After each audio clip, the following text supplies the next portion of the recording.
Good afternoon. It's 3:01. I'm Just Bonanno, live from the 104.5 The Zone Circus Sports at the Mid-Kentucky Downs Studios. NFL owners' meetings are currently going on today as they kick off for this week. Coaches, GMs, and executives around the league meet to discuss rule changes and other league news and notes.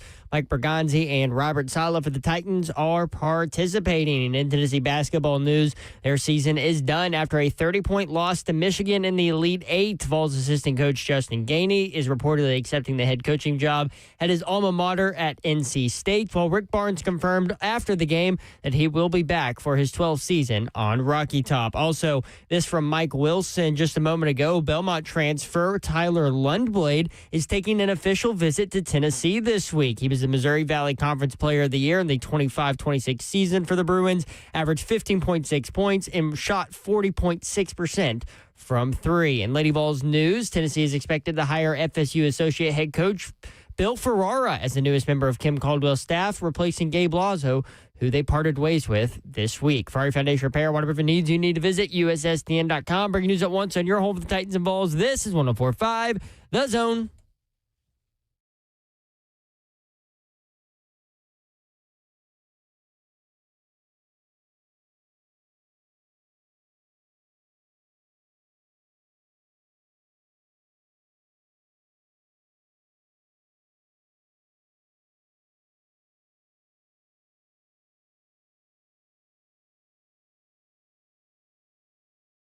HL 104.5 The Zone. Don't even know where to start today. But I will tell you this. It's Brent Doherty. 3HL is on the air. Hope you're having a great Monday.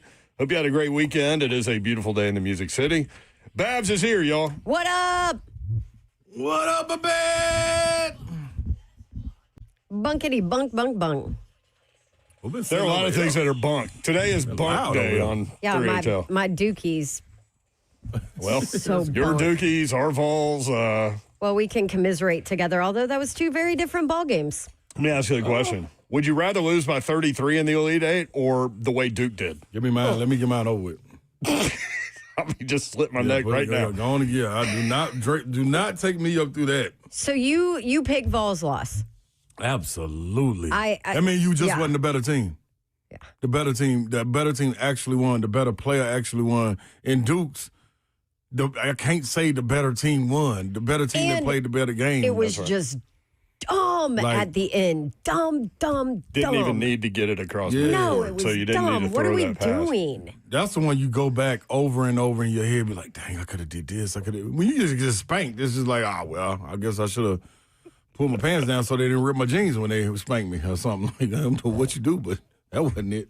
But see, Bad. does Jackson have a different feeling on it? Jackson said, I would rather lose like Tennessee did. Jackson, who works here and is a Tennessee fan. Oh, okay, yeah. Jackson Sorry, said, we just saw him in the hall. And we were Smiley. I was like, Smiley, hey, sorry. Yeah, okay, yeah, Smiley. Smiley. Yep. Old so producer, Jackson Smiley. said, if Tennessee would not have gone to their first Final Four ever and lost the way Duke did, I wouldn't be here today, is what he said. Could you imagine? Not that, because to be up 19 and I then, guess it's on your lips. You can taste it. Like that's how I felt about when they played Purdue with Dalton Connect versus Zach Edey. Like that one right there was like, God, if we just didn't have Godzilla on the floor, like immovable object, a fake human being, we would have been able to do something. But that wasn't the case. One had 40, one had 37. It just wasn't enough. So yeah, that would have been tough. Man, Dukes, man. Brutal. Oh my God. Just heartbreaking. Yeah, it's Like I don't think my mom has spoken yet. I don't think she said a word. Just sitting there. My jaw sister-in-law texted the family chain and was like, hey, is it safe to come over to your house right now? And my dad said, absolutely not. Don't step foot in here. Yeah, this ain't the place to be. Stay away. Yeah. Yeah. I get it. I totally get it. It's rough either way losing. oh, yeah. I mean, but The finality of it. yeah, that's the thing, man. Hey, But I told her, like, in terms of Tennessee, like, at halftime, basically. Like, you just mentally, like. now you were playing on hope after halftime. Yeah. Like even walking into halftime. It was So like, I wasn't even hope. screaming at the television on official calls or whatever. Yeah. Like, okay. Yeah, Like, the only doesn't part matter. I got hype on was at the end when Amari Evans and Maurice Johnson had the jump ball, and then Jalen Carey went in there and bumped him. Like, that's what I'm – please go out fighting. That's all I'm asking. Do not let him take that. Come on, y'all. Oh, yeah, from Give a me team something. player perspective. Yeah, that's all. But from I a was fan like, perspective, I was like, okay. yeah, no, that's over. But I was like, no. I wish he would have got a little bit more of his money's worth if he was going to get a tech, other than that shoulder bump. No. He didn't need to. No, not like a fight, but like I wish he would have got a little bit solid, a little bit more solid contact there on the shoulder. That was it. The man, little body caved in. Here's where Zeph gives us the younger fan perspective. Like, yeah. I did. I was going crazy. I did see Coach Foreman look over his shoulder like, all right, Ron. All right, Slay. I was like, all right, Coach. I'm cool. I'm going to get back to my seat. I'll be cool. I'll be cool, Coach. My bad. It's funny that Fulmer just still have that kind of little just look at you thing. Just got emotional, Coach. That was my bad.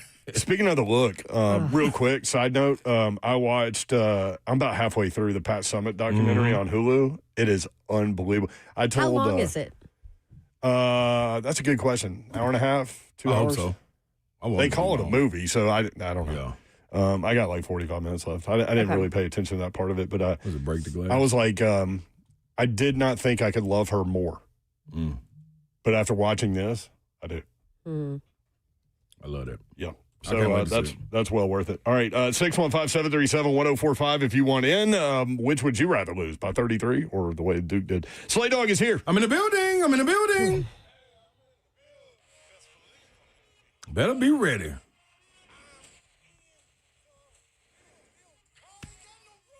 It was so close. We were so close. So close to having no roof. But so far.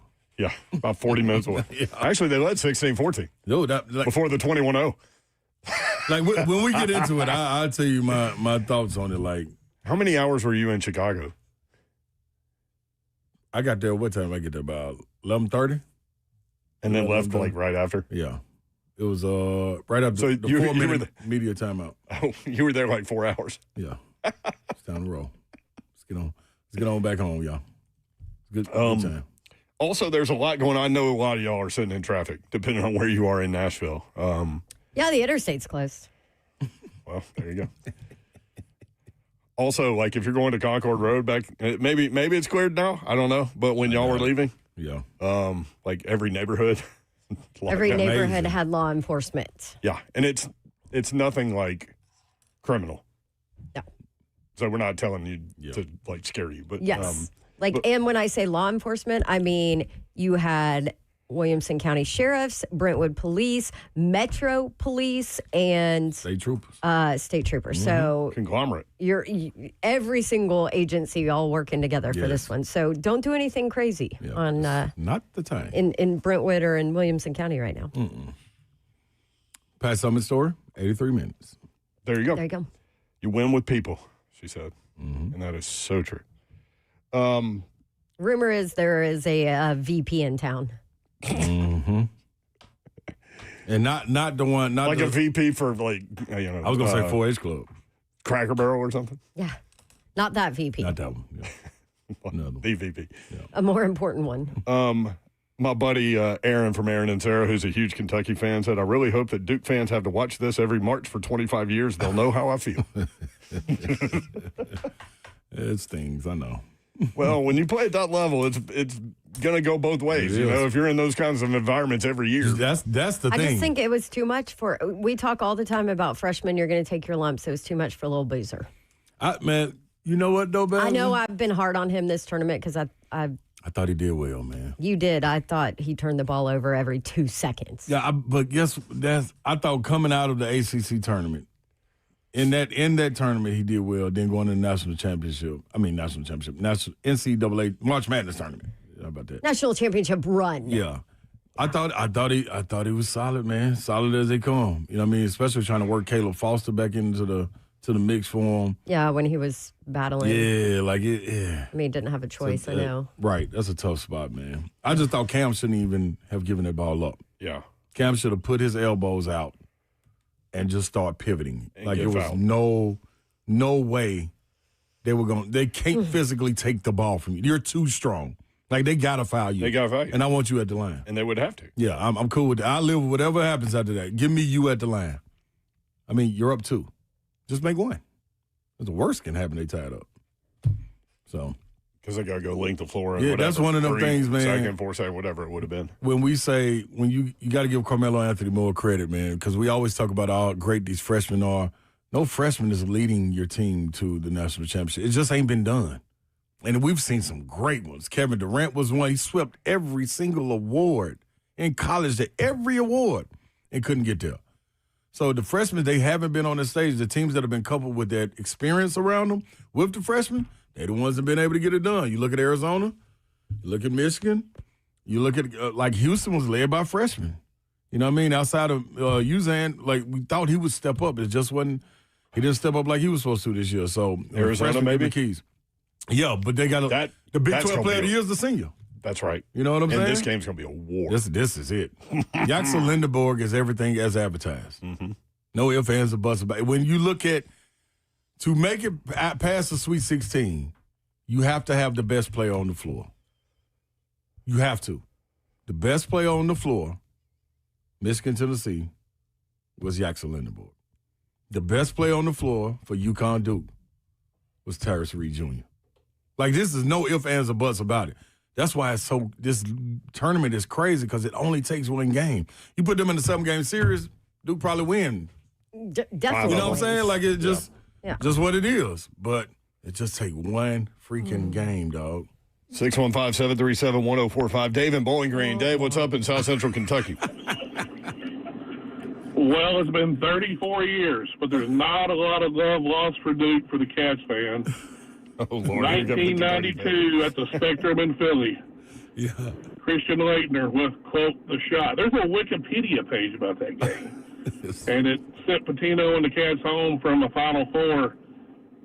I can't say that I'm really too upset about what happened yesterday, especially when the kid that hit the game winner is Mr. Basketball from the Hoosier State. Yes, that was incredible. The difference between those two moments is that Duke had the ball in the Kentucky-Duke game, but UConn didn't have the ball with 5 seconds left and still got off a shot and won. Yep. That's thank you, Dave. Appreciate it. 615-737-1045. Were y'all surprised that Hurley didn't call that timeout when they got the turnover and he just let him run with 3 seconds to go? Hurley's a clown. You don't know. You talking about when they tipped it and they called it? You don't let them set up a defense. No, and you don't. They're in a scramble. There was a press. You got to think. Guys were on the other end of the floor. You had numbers on this end. A turnover had just happened. There's no way you let them, like yours said, you let them set up. You know, you got here we go again. You got veterans on the floor. Silas Demery, Solo Ball, Caravan. Like, the only way to get a non-contested shot would be to let them run. Yeah, you got to let them go, man. Well, he did. He pulled up from the logo and drained it. But if you watched him all year, that's who he is. This is exactly who Braylon Mullins is. He's been in and out of the lineup. Tyrese Reed Jr. has been in and out of the lineup. They ain't been complete to this last stretch of games. Like, this is why they've raved about him. The guy with the most NBA potential on that team is Braylon Mullins. No question about it. There's no question about it. They say it out, like, he's been tabbed as the guy, top 15 guy. Dan Hurley, man. He was crazy in that game. Did you see him, put his forehead on the ref's forehead? Yeah, he should have been teed up and kicked out for that. That lets you know them relationships, man. Relationships mean something. Because if that's anybody else. That's the first thing I heard from Ross when I saw him today is should have been teed up for a headbutt in the ref. He definitely should have been.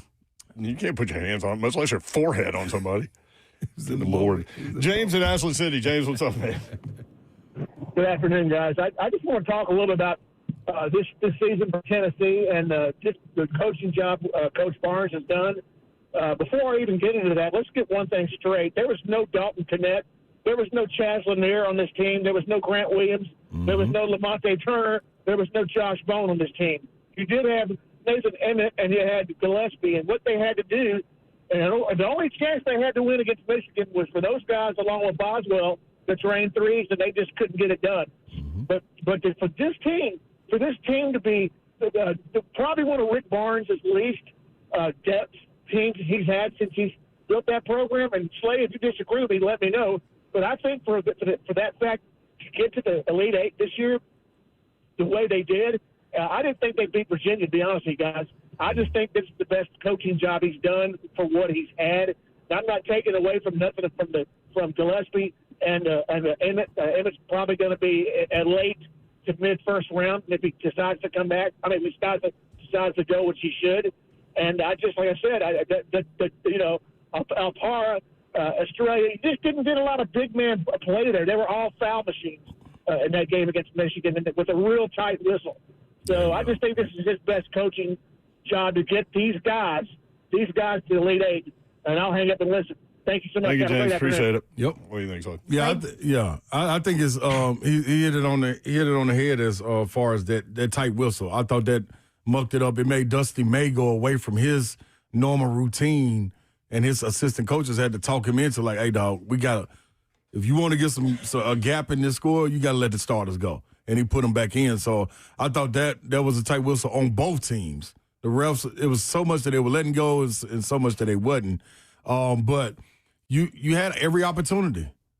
In that first half, Gillespie, those shots that he was shooting are his shots. Yeah. He makes those shots. Nate Open got some threes. great looks. Mm-hmm. Like Boswell started off with a look. When he missed those long rebounds because of the matchups and having guys that can handle the ball, and Lindeborg being that freight train, the outlets to the guard or him was putting you in the bind. Those long rebounds led to run out. So that 21-0 run all came off missed shots, and they fought. But I do think this was a great coaching job. The one thing I would tweak, and I think this is for any of the teams, Dalton Connect, Chaz Lanier, Zakai, Grant Williams, all of these teams. Grant Williams' teams was different, though, because they had wherewithal, and everybody was like, man, we coming in to score. Jordan Bowden, Lamonte Turner, Aaron, it was so many different options. You only had two guys you got to defend, unless the shot clock gets under 5 seconds. As an opposing a team, I'm looking at this like, oh, hell yeah, this is so easy to guard. Especially if they not on fire, they missing a couple shots. Mm-hmm. Oh, y'all in trouble. Because nobody else is about to shoot. They're going to run it and hand it back off to them or run a play to get them open. So that's the only thing I would tweak. But I do think great coaching job. We saw people throughout the year, local media, national media saying that this team wouldn't even make it to the Sweet 16. I mean, that was January. Yeah. People were saying that. Yep. So I thought this was a really good job coaching to get everybody to buy in. They clicked at the right time. That's what it's about. Yeah, people were saying they wouldn't even get in the tournament. Yeah, I heard that too. So that Rick Barnes should be fired. Yeah, which is all bananas. But this is one of those, man. Michigan was better. They were just better. It's like it ain't no. Like the caller said, in order to win that game, you need your two guys that are scoring to be on their A game. They wasn't on their A game. 615-737-1045. Your team trying to go to the Final Four. Would you rather lose by 33 or by a last-second shot like Duke? 615-737-1045.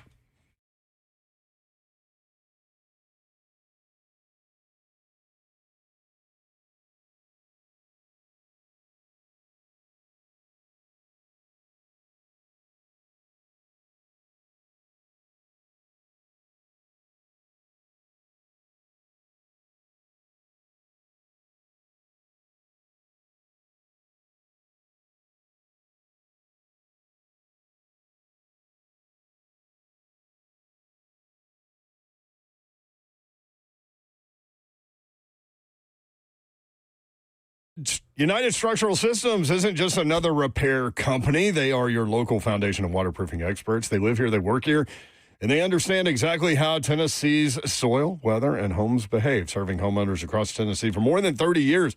More than 30,000 local homeowners have trusted USS. That experience means that they have seen every type of problem that your homes face.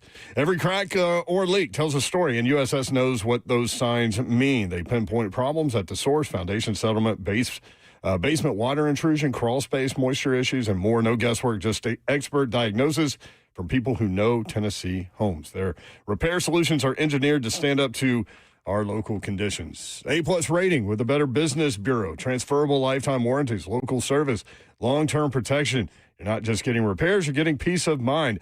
Book your free home inspection at USSTN.com. United Structural Systems. We are problem solvers. We are experienced. We are local. We are USS. What's happening, good people? Vita Nova stem cell professionals right here for you, and they need to get you right. They have Vita Nova, the staff you've grown to love, is now serving all of Middle Tennessee, and the staff, they've been we have over 30 years of experience. So understand that the leaders in stem cells and regenerative medicine are located right here. I had a lot of people hitting me up in the DMs and like, hey, Slade, did that really work? Yes.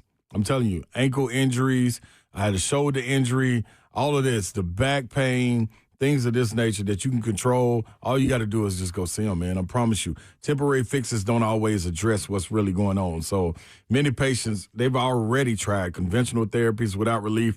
This is where Vita Nova comes in. But you go about hitting them up.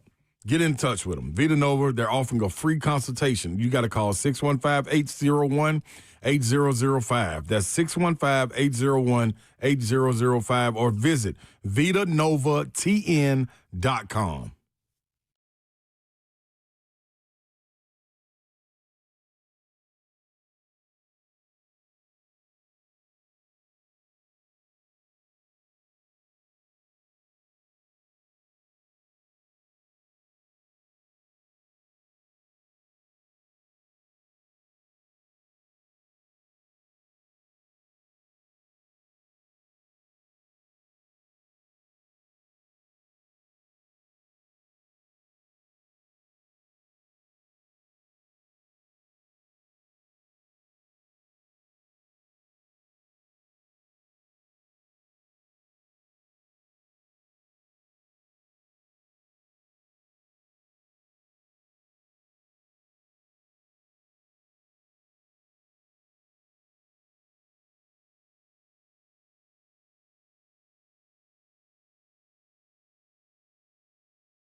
Three HL 1045 The Zone. Britt Doherty, Don Davenport, Ron Slay, the executive producer of 3HL is Zeph. What up? Zeph Dog is still mad about this one. Props to Vandy. Sweep of Tennessee. Not just a sweep. 3 walk-offs. Yeah, 3 walk-offs. Including a bunt in the 16th inning. Got them about it. Yeah, I was at that one. Watched in person because I thought, afternoon baseball game, be done by start at 1, be done by 4, be able to watch the Elite Eight games. Nope. Well, now I win, Jose. I mean, you almost got 2 games for the price of 1. Very true. Yeah, That was close. a Vandy Whistler. Just as annoying as I remember him. He did not last all 16 innings. He cut out about the 11th. Baseball's funny, too. For them to go bunt with the bases loaded in the 16th, listen, maybe he didn't, but I've been around that world. I could totally see Tim Corbin going, hey, watch this. To whomever is sitting next to him. And then they pull the bunt with the bases loaded in the 16th inning to walk it off. I will say Vanderbilt. With a backup catcher. Vanderbilt has some serious pop on their offense. I think they're second in the country in home runs behind Georgia. And that was very evident. They tagged Tennessee multiple times, including that walk-off grand slam to get the sweep on Sunday. So shout out to Vandy. They own Tennessee right now, unfortunately. Listen to his voice. So sad. I am. I sat there for 16 innings and watched them lose. Hey, listen, we all make choices. Right. Everybody make choices. 615-737-1045. NC State hiring Tennessee assistant basketball coach Justin Gainey as its next head coach. Well-deserved. Congrats to Coach Gainey. He played point guard at NC State, helped the Wolfpack win the ACC tournament. Rick Barnes said this during the process, quote, if NC State knew what I knew, they would be begging him to be their next head coach, end quote. Probably the way it was. Yeah. Good values. Good recruiter. He's paid his dues. Yeah. Barnes said he understands the NIL world for sure. Yeah. How much will that hurt Tennessee? I just think, man, at this point, when you're kind of rolling like you already kind of established. It's a plug and go. If it wasn't too much that was hurt from guys like Rob Lanier leaving, Darius Oliver, Schwartz leaving, it's people knocking on the door. I would bet that. Tennessee basketball coach Rick Barnes was asked after the loss to Michigan if he was coming back, if he was 100% committed to coming back. He said yes. That was the first question after the game. They're asking all these older coaches that. They asked Tom Izzo the same thing. I don't know if you think you can get a real answer right then on the podium. As competitive as these guys are, you know what I'm saying? They're not walking away with that being that close. They're not yeah. And I can see them. They haven't had time to really process it. I can see them if he didn't make the tournament or something, be like, all right, man, this didn't pass me by. You know what I mean? Let me get on up out of here. Let somebody else take the helm. But nah. Still got a connection with them. Still getting a response from guys. Yeah. We'll roll through the Tennessee basketball roster in just a little bit. Also, Vanderbilt, the number 17 class in the country in basketball recruiting. So we'll hit you with buying some, putting it together. Yep. Got his deal done. Mm-hmm. That was top priority, I believe. Yep. 615-737-1045. Lines are loaded. Steven and Franklin. Steven, what's up, man? Hey, guys. Love the show. Quick question. I've got the NCAA tournament. It seems like that quick whistle thing. When the big guy gets it inside, just because he has the ball, it just seems like he wants to bull his way to the front of the rim and go up and score. And it's always a defensive foul. It's getting to the point where it's hard to watch that. And there's a couple of examples. I don't know how much time y'all got, but in the Purdue game, clearly against Texas, there's one guy that leg presses 600 pounds, and yet he's having an epileptic seizure over there. It's like a Broadway show where somebody, quote-unquote, shoved him down, gets the whistle. Yeah. And then 1 minute later, if you watch the game, he hit 2 free throws, and then 1.5 minutes later, he's the one that tips it in after he's pushed Swain all the way under the basket. All of a sudden, he's fine. Yeah, Trey Kaufman. It's like a Broadway show. It's one of those where, and I don't want to knock the Big Ten, but don't y'all see the Nebraskas and the Iowas? They seem to want to bull their way to the front and get the whistle. Yeah. And it just seems like that Carey got pushed around in the Michigan game it was 16-15, and Johnson went in there and shoved him out of the way. We all know he's a defensive end, and he gets shoved out of the way. The guy, that's a 3-point play, and they go on a 16-3 run, and we all know what happened from there. So anyway, that's my comment. Thank you, Stephen. Appreciate it, man. We had this conversation right before the tournament. Remember, actually before the SEC tournament, how the whistle is different when it comes to these postseason tournament plays. Because, Slay, you even addressed it, like how will it hurt the SEC? How will it help the SEC?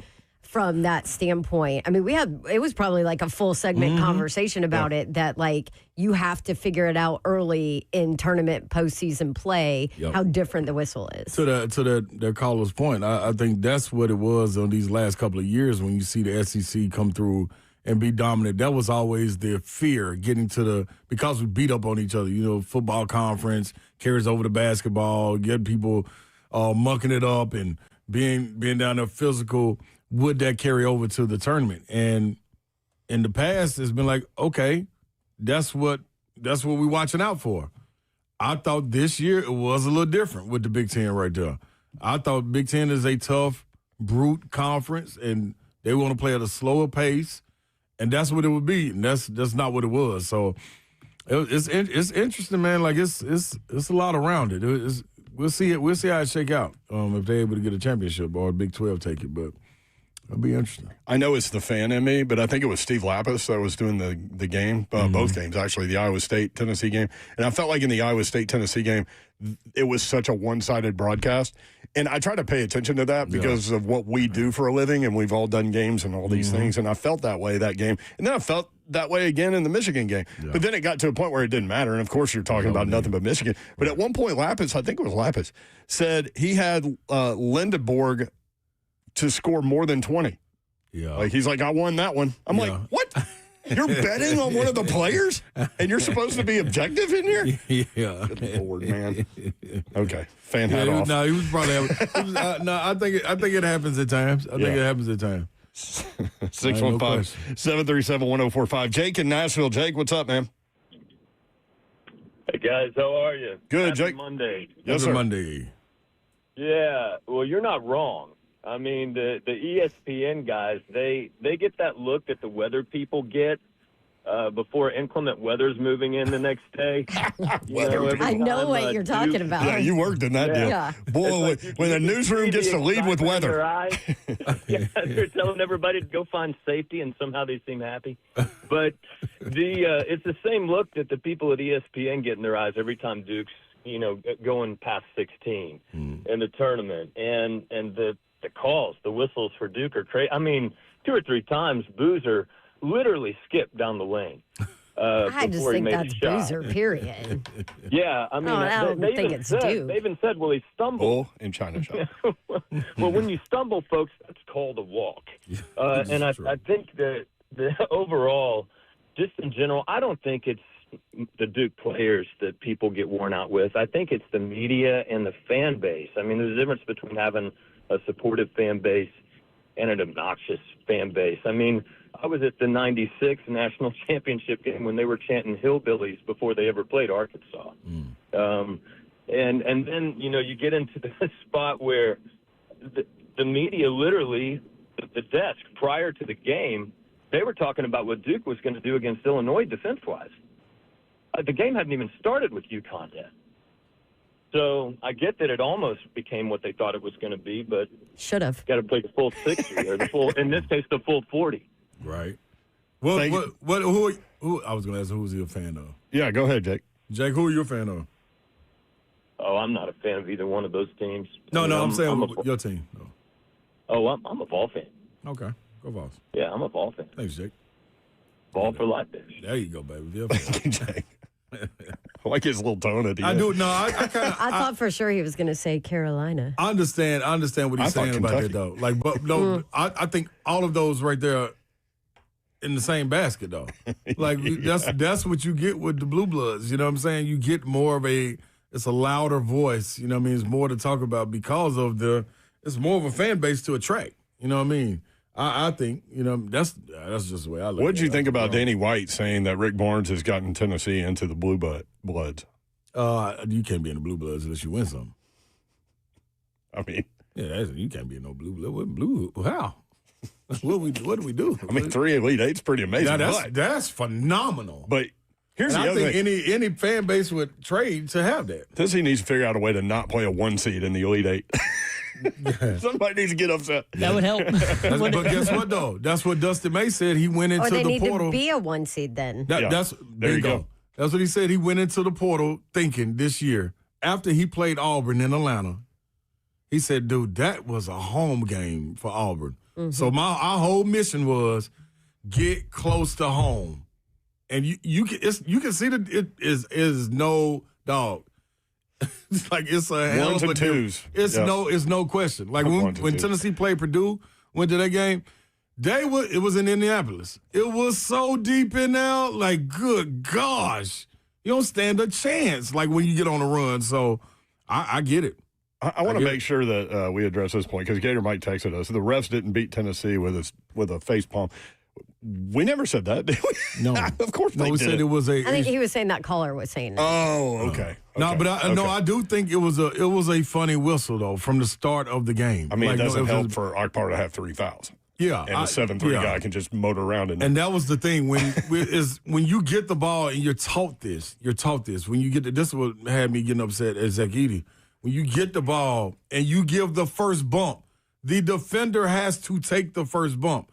The second one you don't have to take. So you've could talked actually about this fall before. if you wanted to. But because you're playing the Big Ten, you're thinking, hey man, we got to man up, dog. Like we got come on, keep on banging. And then when you call a foul on it, it's like, well, what am I supposed to do? You can't fall because then you'll say I'm acting.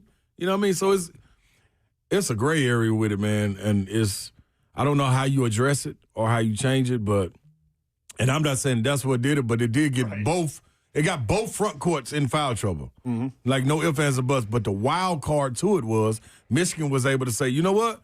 We got our bigs. Let's put Lindenborg at the 4. What you going to do with that? A problem. Give up 27. it's 7 rebounds. Nothing you can do. 4 assists. 2 block shots, 4 offensive rebounds, and only 1 personal foul. No, he was just going ISO on the wing. Like, we got a 4-man or a 5-man. Like, I'm so happy. That dude was cold the game before, too. I watched it. How did he end up so open behind the 3-point line so many times? Because this is the thing about the defense when you're playing Tennessee. They use it against you at times. They know penalty. Did I talk? I don't know. I talked about this somewhere. But you're on so many platforms. Dude, when you penetrate, I'm guarding Ural. Ural beats me on penetration. No way. He beats me on penetration towards the middle of the floor. It's not the back guy to come up and stop it. It's the guard that's supposed to step over. Not stunt, but physically come put his body in front of you to stop the drive. So you know what happens? I'm a guard that did it. Guess who's open? Guess who's playing the 3? Yaxel Lindenborg. Pass. Late closeout. It's a pro. Shot. It's good. Let's go the other way. Like they use it against you, man. So if you get beat, you're in trouble. You're in trouble. 615-737-1045. More 3HL talking through this basketball tournament, kind of a free-flowing with the phone calls, and you guys can offer your opinion or lay down on the couch and vent a little bit if you want to. Duke fans out there upset. Sorry, Babs. Kentucky fans really delighted in that. They're loving it. Which is hilarious. Wow. 615-737-1045.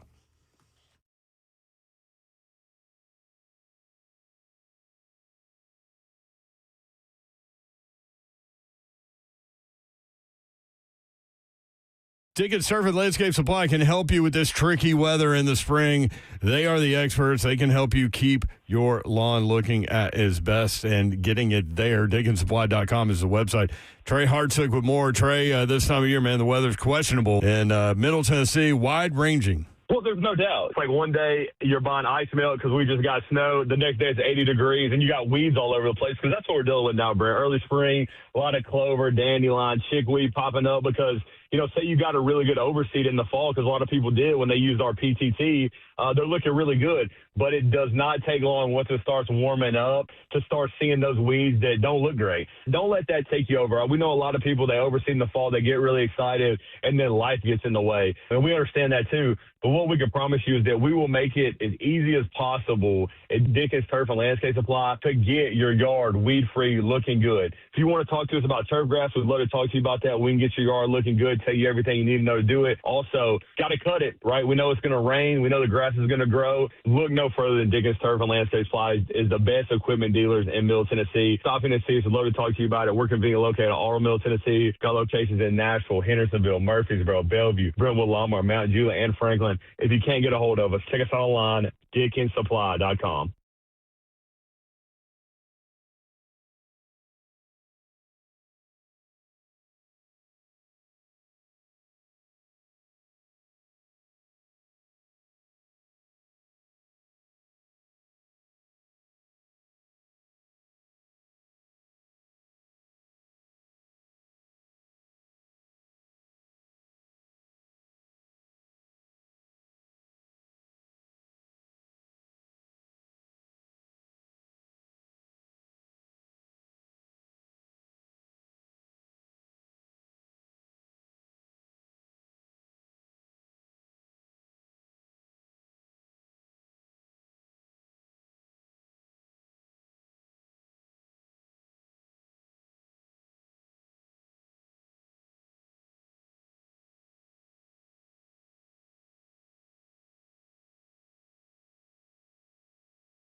HL 104.5 The Zone, Britt Doherty, Don Davenport, and Ron Slay. 104.5 The Zone is broadcasting live all day from the Titans Open House at Titans House on Wednesday from 6 a.m. to 6 p.m.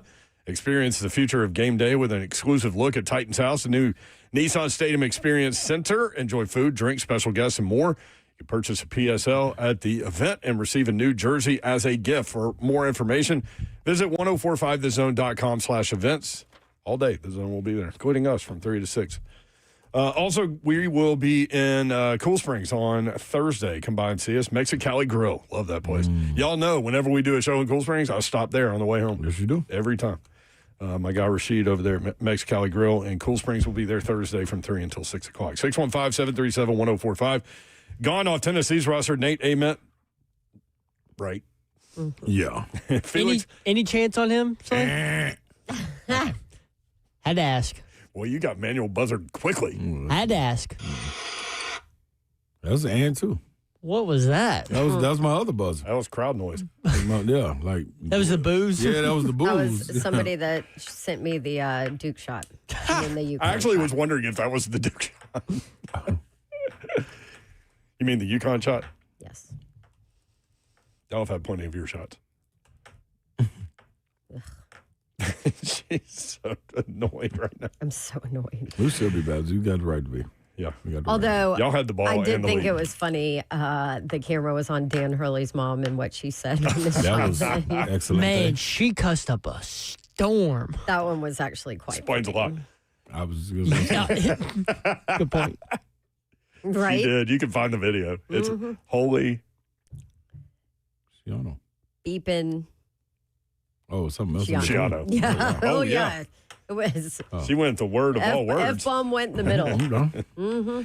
So Nada Ament gone, Felix Akpara gone, Jacoby Gillespie gone, and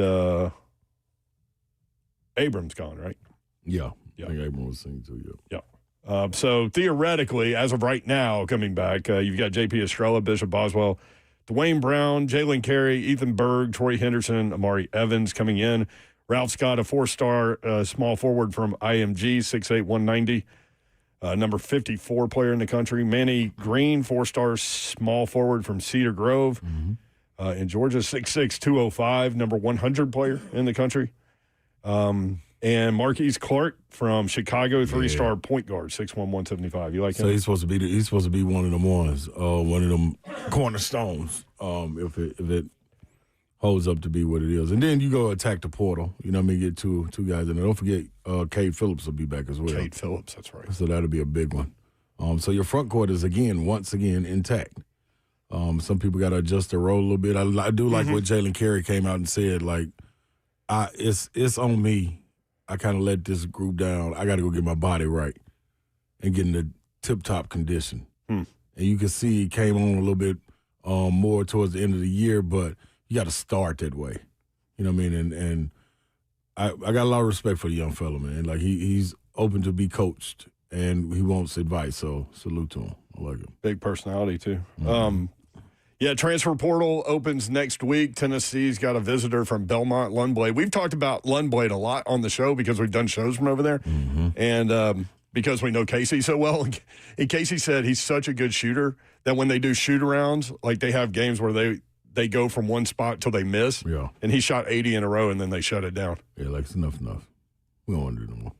So You won't miss. that would be a nice little addition. Yeah, you need a dead eye that done. shooter. Yep. Keep that floor space. It's so congested in there. I would love to see, if you didn't go get a wing outside of a dead eye shooter, go get a 4-man that can stretch the floor. Like, imagine if you had a guy that was playing the 4 or 5 that could shoot that trailer 3 or 18-footer or 15-footer. Like, that paint is so congested. You beat your man, there's somebody waiting on you. Imagine how many times Gillespie ended up on his back after doing the layup. Vandy has the number 17 class in the country. They've got a 4-star small forward, Ethan Mbako, number 67 player in the country from Oak Hill. Yep. Anthony Brown, 4-star point guard from D.C., number 74 player in the country. Jackson Sheffield, 4-star center, 6'9", 240, coming in as well. 615-737-1045. Brent in Kansas City. Brent, what's up? Right. Hey, what's going on, guys? Big Slate. What's up, baby? Hey, I got a question for you because the listeners. You say you got a question for me because of what? the people need some answers. Okay. The question is, does the still not have a roof going through Titans preseason?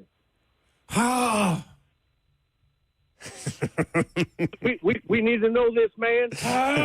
Brent, what? So, okay, Brent, repeat the question one It's so more weird time. to hear you say that name. Yeah, get it to me one more time, Brent, because talk to me. Get it to me again. Get it to me again. Let me talk to it. Let me analyze it. Say it one more time. Does the car still not have a roof? Titans preseason. Oh, We need to know this. jeez. Come on, Slay. Ha! Brent, let me tell you something, man. What, man? Oh, I want so bad. Dude, I know it's going to be sunny out there. We done dealt with all this cold. We getting a little bit of rain now. So that means by the time August get here, late July, it's going to be nice and sunny. Like, almost to the point shirt off in the car. Hey, let me tell you something, Slay. In the words of the great Mark Mariani, we don't want it. We don't want the roof. We don't want the roof.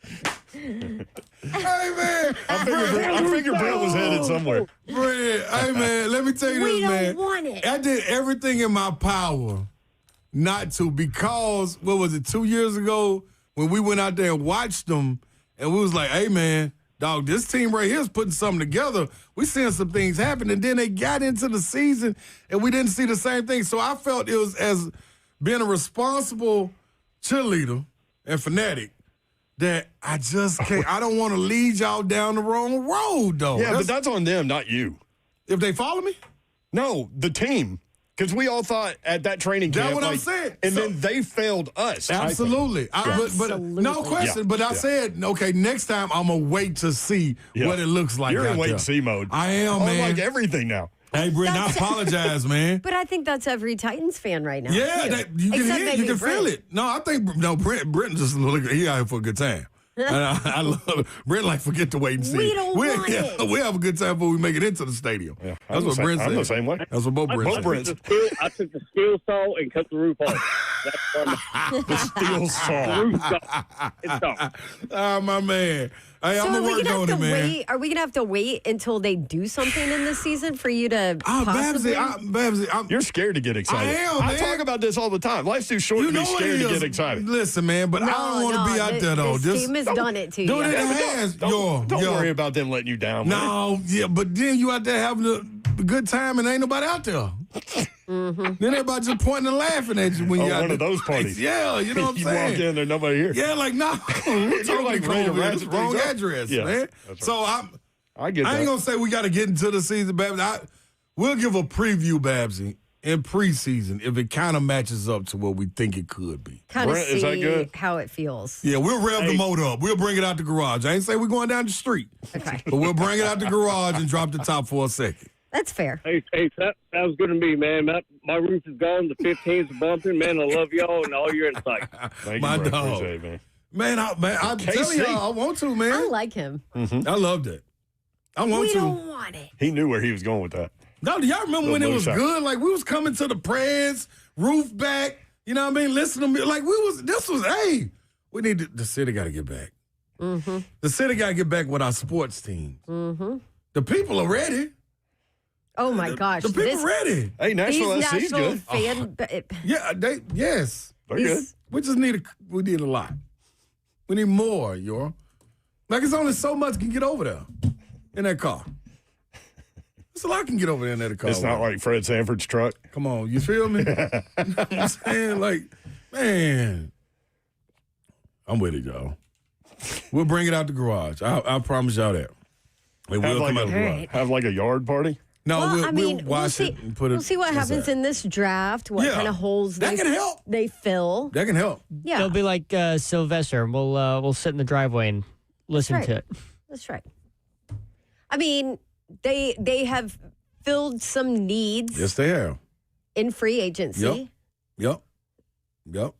depth-wise. Mm-hmm. I like what leadership is right now. I do too. Borgonzi talking today at the NFL owners meeting. We'll talk about that. What do you have to say about free agency? Because that wasn't necessarily the plan. It just kind of unfolded that way.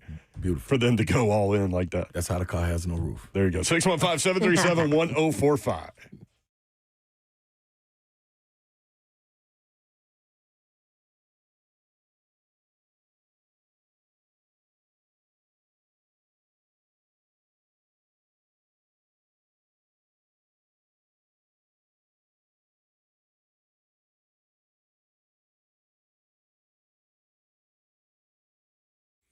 Man, that caller just got me excited a little bit right there, man. I'm looking forward to it, but I just got to hold on.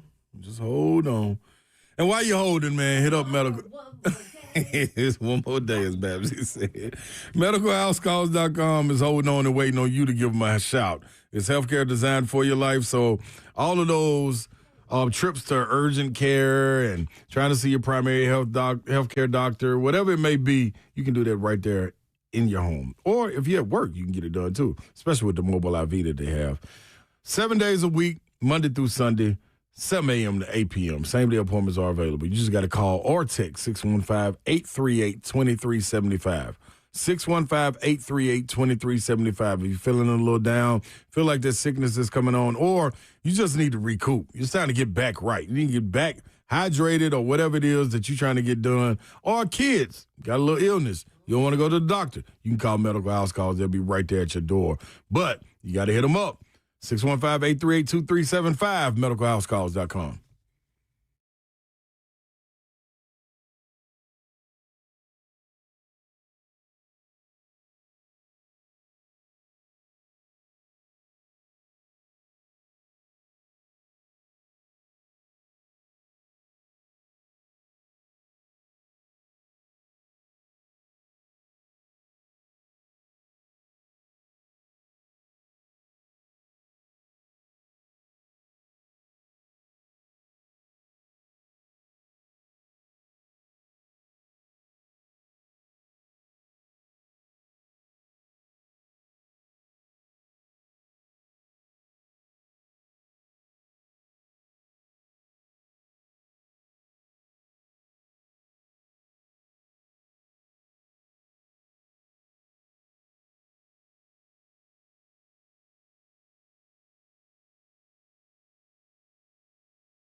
Good afternoon. It is 4:02. Joseph Bonanno live from the 104.5 The Zone Circus Sports at the Mid-Kentucky Downs Studios. The NFL owners meeting kicks off today as coaches, GMs, and executives meet to discuss rule changes and other league news and notes from around the league. Mike Borgonzi, Robert Saleh in attendance for the Tennessee Titans. Tennessee basketball season is done after a 30-point loss to Michigan in the Elite Eight. Vols assistant coach Justin Gainey reportedly accepting the head coaching job at his alma mater, NC State, while Rick Barnes confirmed after the game he will be back for his 12th season on Rocky Top. Belmont transfer Tyler Lundblade is taking an official visit with the Vols this week. Lundblade was the Missouri Valley Conference Player of the Year in 2026 season. For the Bruins, he averaged 15.6 points, shooting 40.6% on three-pointers. Fire Foundation Repair, whatever needs you need to visit USSTN.com. Breaking news at once on your home for the Titans and Vols. This is 104.5 The Zone.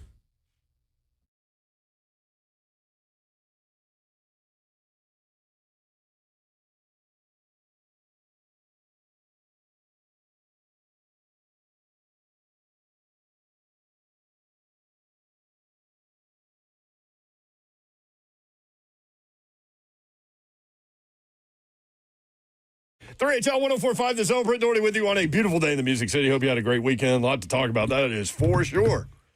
College football, NFL, owners meetings.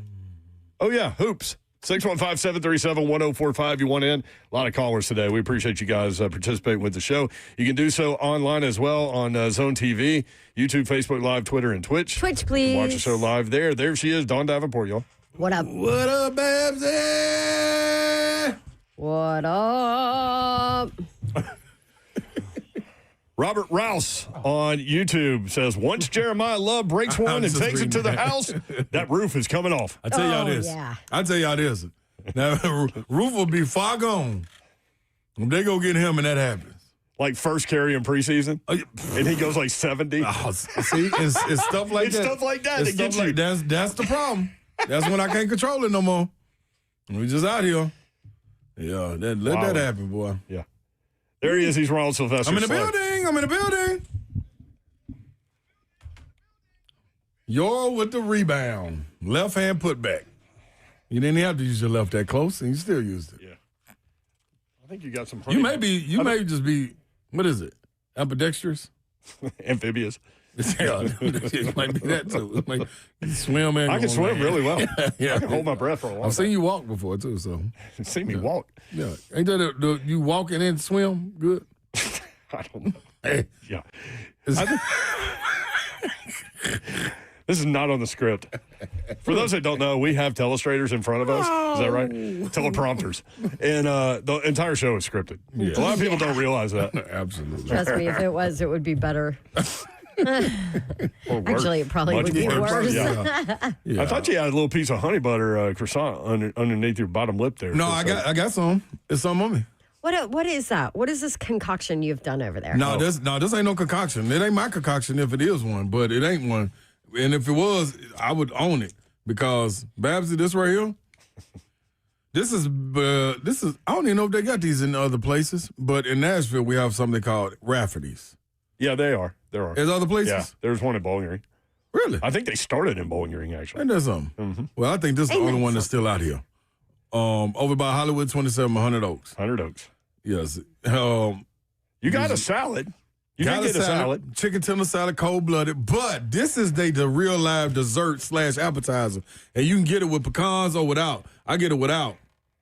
It's croissants, just like the regular ones you used to eat for breakfast when you was little. But they drizzle some honey butter on it. Now, the honey butter drizzle. Yeah, but that way it could stop, but that ain't really where it stopped for me. So I always tell them, and they know when I come in there, can I get an extra side of honey butter? And they give me the extra side of honey butter, and this is for dipping. So the same way you would eat chicken tenders or nuggets. So it's already drizzled, but you also dip. You got to go dip then go drop them in the microwave. If you like air fryers, y'all don't wear the radioactive stuff. You can go about 8-10 seconds, and life will get a little bit better for you that day if you do that. Should I get an air fryer? I'm getting you one. Why are you getting me one? Because that's my Christmas gift for you. Oh, Merry Christmas. You're welcome. So I got to wait like 9 months? Yeah, I was to going to an get air both of y'all one, but Babs said she already got one when her microwave went out. Didn't Yeah, you? she doesn't know how to use it, though. Yeah, she don't need to. That's what It's not Travis really is for her. Yeah. She got one of them Travis things, Yeah. That's what it's for. Yeah. We got some live Survival. shows. Live shows coming up this week. Titans House on Thursdays. The Zone will be there all day long. Every show will be there. We'll be there from 3 until 6. Enjoy food, drinks, special guests, and more. Purchase a PSL at the event and receive a new jersey as a gift. For more information, visit 1045thezone.com/events. And then Mexicali Grill, one of my favorite spots in Cool Springs, over there on Carruthers, next to Sonic, geographically. Carlos Park. Yep. Mm-hmm. I know what it is. We'll be there on Thursday. Stop by for food, drink specials, prizes, and more from Brentwood's trusted Mexican grill for more than 30 years with authentic recipes, award-winning margaritas, and a family-style welcome awaits you at Mexicali Grill on Carruthers Parkway. For more information, 1045thezone.com. I got a question for you real quick. Questions are presented by you because you're asking it. Okay, I was say that we need that. Yeah. When you go eat Mexican food, why the plate always hot?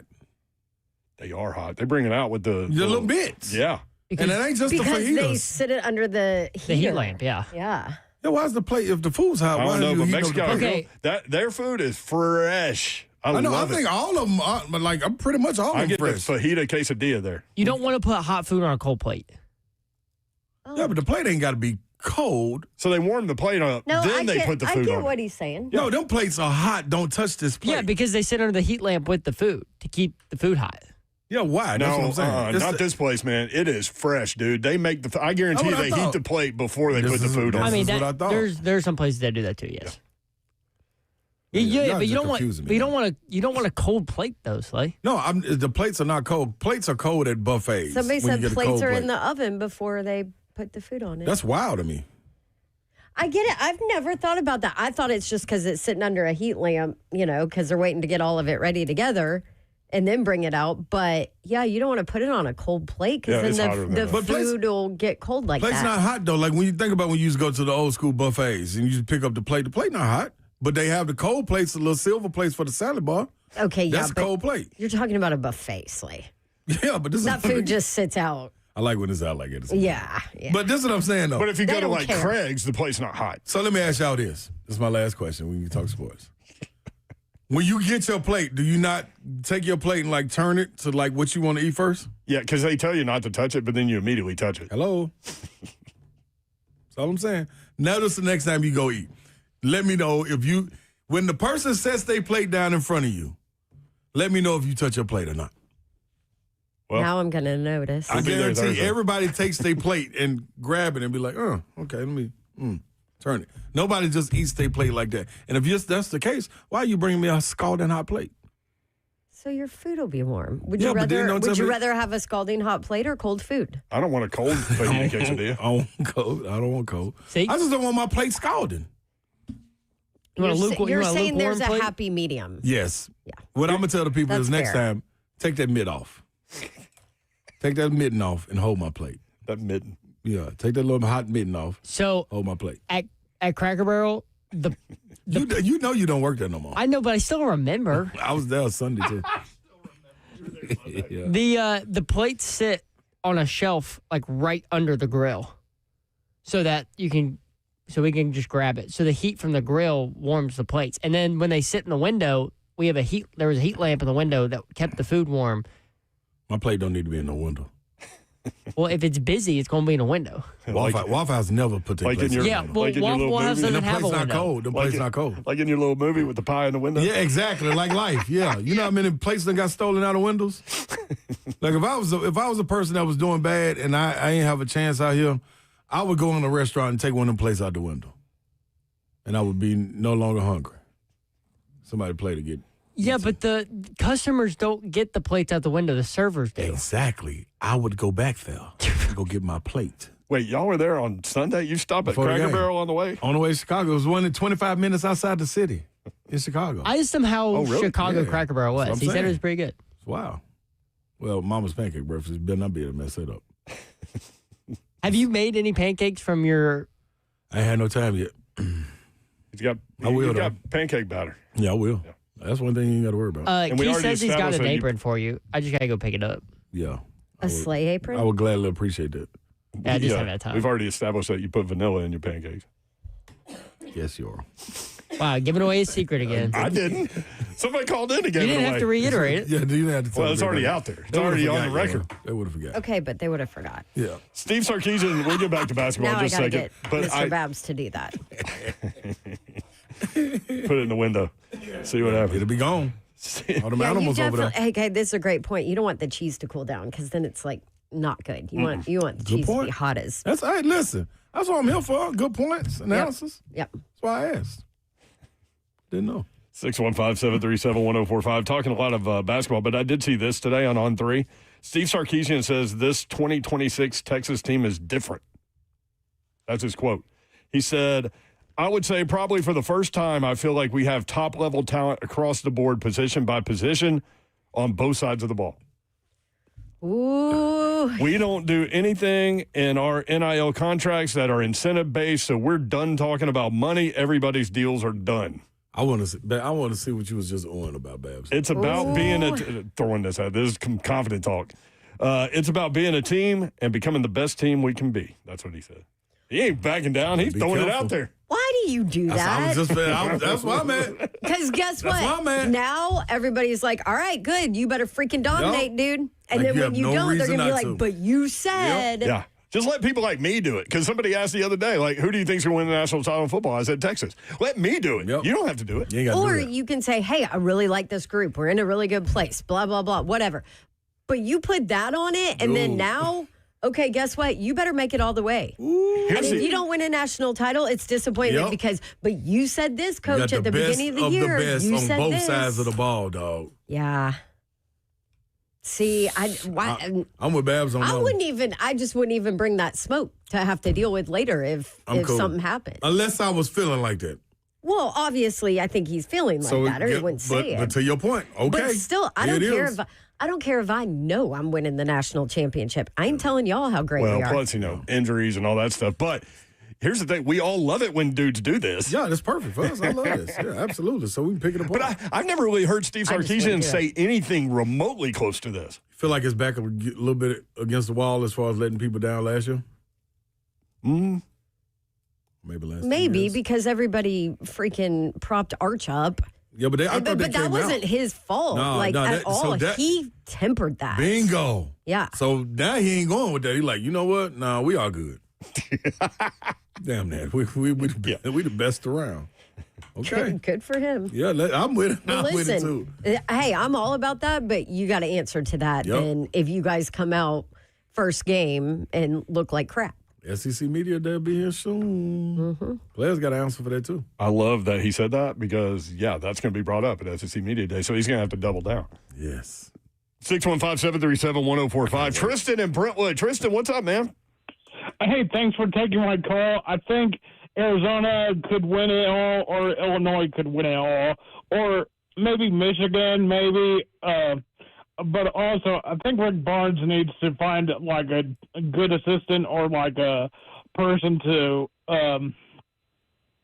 just be head coach in waiting, like my ASU team who hired Randy Bennett from the St. Mary's, which gave him a 5-year contract, and like he's bringing some good assistants with him, and also maybe Rick Barnes should hire Dan Hurley's brother, Bobby Hurley, which was at Arizona State, and so that's like a head coach, and then he can get the X's and O's right and win a national championship at UT because he's missing like some 7-footers, which lots of these teams that are in the Final Four have, and Tennessee hasn't gotten a 7-footer in the recent past years, like 4 years. And so, that's all. Thanks, Tristan. Good stuff, Tristan. You're nodding your head. Well, During I that mean, little to break his point, like people have said Tennessee needs size, right? Yeah, but Tristan got to remember though, they had 7-footers. They had Jonas Adu, who was hovering right there at 7 Well, and they didn't have a 7-foot. 7-footer, but they were big this year. Yeah, they had Euros. Euros was a 7-footer. Like this is only 2 years ago. Against that Is Zach it Edey more team. the physicality that they are the perception that they're missing, or is it just perception? Babs, I'm gonna think. This is what I think it is. Is the teams you run up against? It just happens to play out like that. Like if you would have ran up against anybody that year other than Zach Edey, I think this team goes to the Final Four. You know what I'm saying? You just win against Zach Edey, who led his team all the way to the national championship and got beat by who? UConn with 2 7-footers. One that started and one that came off the bench. So, you know what I'm saying? Like, how often are you going to run up against where you got to go battle a guy that's 7'4" that's immovable? Like, it just doesn't happen. He never left the paint. Yeah, like, ever. It just don't happen like that. I thought with what you had 6'11". K. Phillips got hurt, but then Dwayne Brown 6'9". Like, Sass. It's just, I feel what Tristan's saying, but I don't think that's it. I don't think that's it in this case. Well, I mean, you're one more inch away on both guys from having 2 7-footers. There you go. They're right there. You know what I'm saying? I just think it's the matchup sometimes, man. Sometimes you just get played better than two. I think it's as simple as that. We just talked about off air. You give the shot that Mullins hit for UConn to Tyler Tanner, and we got a different conversation. Tyler Tanner's shot went in and out. All the way in. You know what I mean? The young lady for Duke, when they beat LSU, her shot went all the way around the rim multiple twice times, yes. And went in and dropped. Mullins' shot didn't touch no rim from the logo. Yeah. 615-737-1045. Thank you, Tristan. We'll be right back. 3HL 1045 The Zone.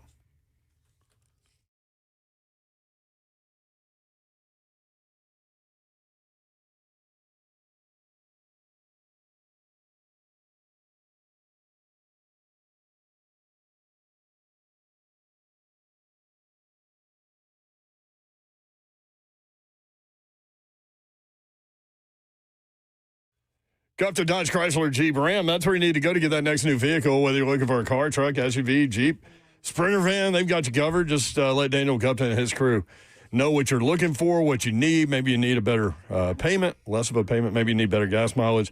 Maybe you need more room. Whatever your needs are, they will point you in the right direction once you communicate that to them. Take your test drive, go inside. They will help make the numbers work, and it'll be that easy. Go up to Dodge Chrysler Jeep Ram, 3450 Tom Austin Highway in beautiful Springfield, Tennessee, about 30 minutes from downtown Nashville. You can check them out online. GuptonMotors.com is the website. All of the dealership information is there. GuptonMotors.com. The inventory, new and pre-owned, tremendous selection of pre-owned vehicles right there online. GuptonMotors.com. And all the deals they have going on in the month of March. They have it ready for you there. GuptonMotors.com. 3450 Tom Austin Highway, beautiful Springfield, Tennessee, about 30 minutes from downtown Nashville. That's Gupton Dodge Chrysler Jeep Ram.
3HL 1045, The Zone. Get back to your calls. 615-737-1045. Final Four is set. Well, that Michigan-Arizona game is going to be must watch. Unfortunately, that's a championship UConn's going to game. be boring Yeah. That's a national championship game right there. because it should be Duke. Oh, my gosh. Michigan favored by 1.5. That's the nightcap on Saturday, 7:49 p.m. on TBS. 3-seed Illinois versus 2-seed UConn. Illinois favored by 2.5 in that game Saturday, 5:09 p.m. on TBS. We'll get back to basketball, but I just walked past you and saw a little candy bar action going on, and it reminded me of a story that I saw this weekend. What? From ABC News. Swiss food giant Nestle says about 12 tons or 413,000 candy bars of its Kit Kat chocolate brand were stolen after leaving its production site in Italy earlier this week, headed for Poland. I bet. That's some of them white chocolate Kit Kats, too. I'm telling you. You would steal them, too? That would be me. You said, and Coach Leach said, Mike Leach, RIP, said they do white chocolate everything. Oh, it changed your life like these croissants over here in America. The company said in a statement Friday that the vehicle and its load are nowhere to be found. Wow. What are you going to do with, 12 tons? Eat. 413,793 candy bars. I will eat Slay, you them cannot eat up. all that. You are a lie. You cannot eat all that. You're a lie. You go to a sugar You're coma. well, I'll just be there. When I wake up, guess what else will be there? Them same Kit Kats that I'll start back on. Part of their statement included this. Whilst we appreciate the criminal's exceptional taste, the fact remains that cargo theft is an escalating issue for businesses of all sizes. I feel them on that. They can't find a truck with 700,000 candy bars? Listen, man, I'm going to tell you how vital this is, too, because when I was in Europe, that's when I was heavy on my, they had the little baby cigarettes. I used to be heavy on them. So they have tobacco stores. It's called the tobacco stores. So Tobacco? Tobacco. TABACCI. Oh. So, yeah, it's wild, man. So you go in there, you get your phone calls for your minutes for your phone. You go in there, you play the lottery, and you go in there and get your cigarettes or your little cigars. Boy, that's and a that's lot. all that's in there. That's one-stop shop. But you know what else they had right there? Candy. They always had the Kit Kats. Always had the white chocolate or the regular chocolate Kit Kats. And I would go in there every single time I Look get... how heavy he is talking about So happy talking about this story. You got good memories rolling around your head right now. I had one that stayed right up under me. They knew my name and everything. Like, I could send somebody in there to go get mad. It was how good it was. I used to send the little junior players in there. They weren't even supposed to give them to them. But they knew they was bringing them to me. So I would go in there and get 6 packs of the little cigarettes. Yeah. Dog, have them, and then get 4 Kit Kats. Cigarettes. I sit right there in my window, play the game all night long, blowing like a little chimney. Also, I would like to point out that there were It was numerous times where Slay was fined for his weight in Italy. That's right. That's right. Yeah, you had your contract, didn't you? But that's why I used to binge like that, because I would lose all the weight, then I'd be like, okay, I'm good now. Oh, gosh. I made weight. It's on, baby. Hey, boy, I was like a boxer. Or remember back in, I didn't wrestle in high school, but I remember the wrestling guys. Like, I mean, not eating it's the anything. same thing, yep. Oh, hey, man, ain't nothing like a tobacco store. Telling you, man, over in Europe, boy, you find one of them, they used to have them all, they always got them in them small little country towns where they don't even really have grocery stores. They got the tobacco store. One thing everybody was going to do was smoke. Smoke and drink some espressos and some wine. Look. So I brought in these like foreign I was wondering from where those came. Yeah. So our yeah. I don't know. Are these Italy? They might be Brazil. I think they're Brazil. Anyway, Brazil.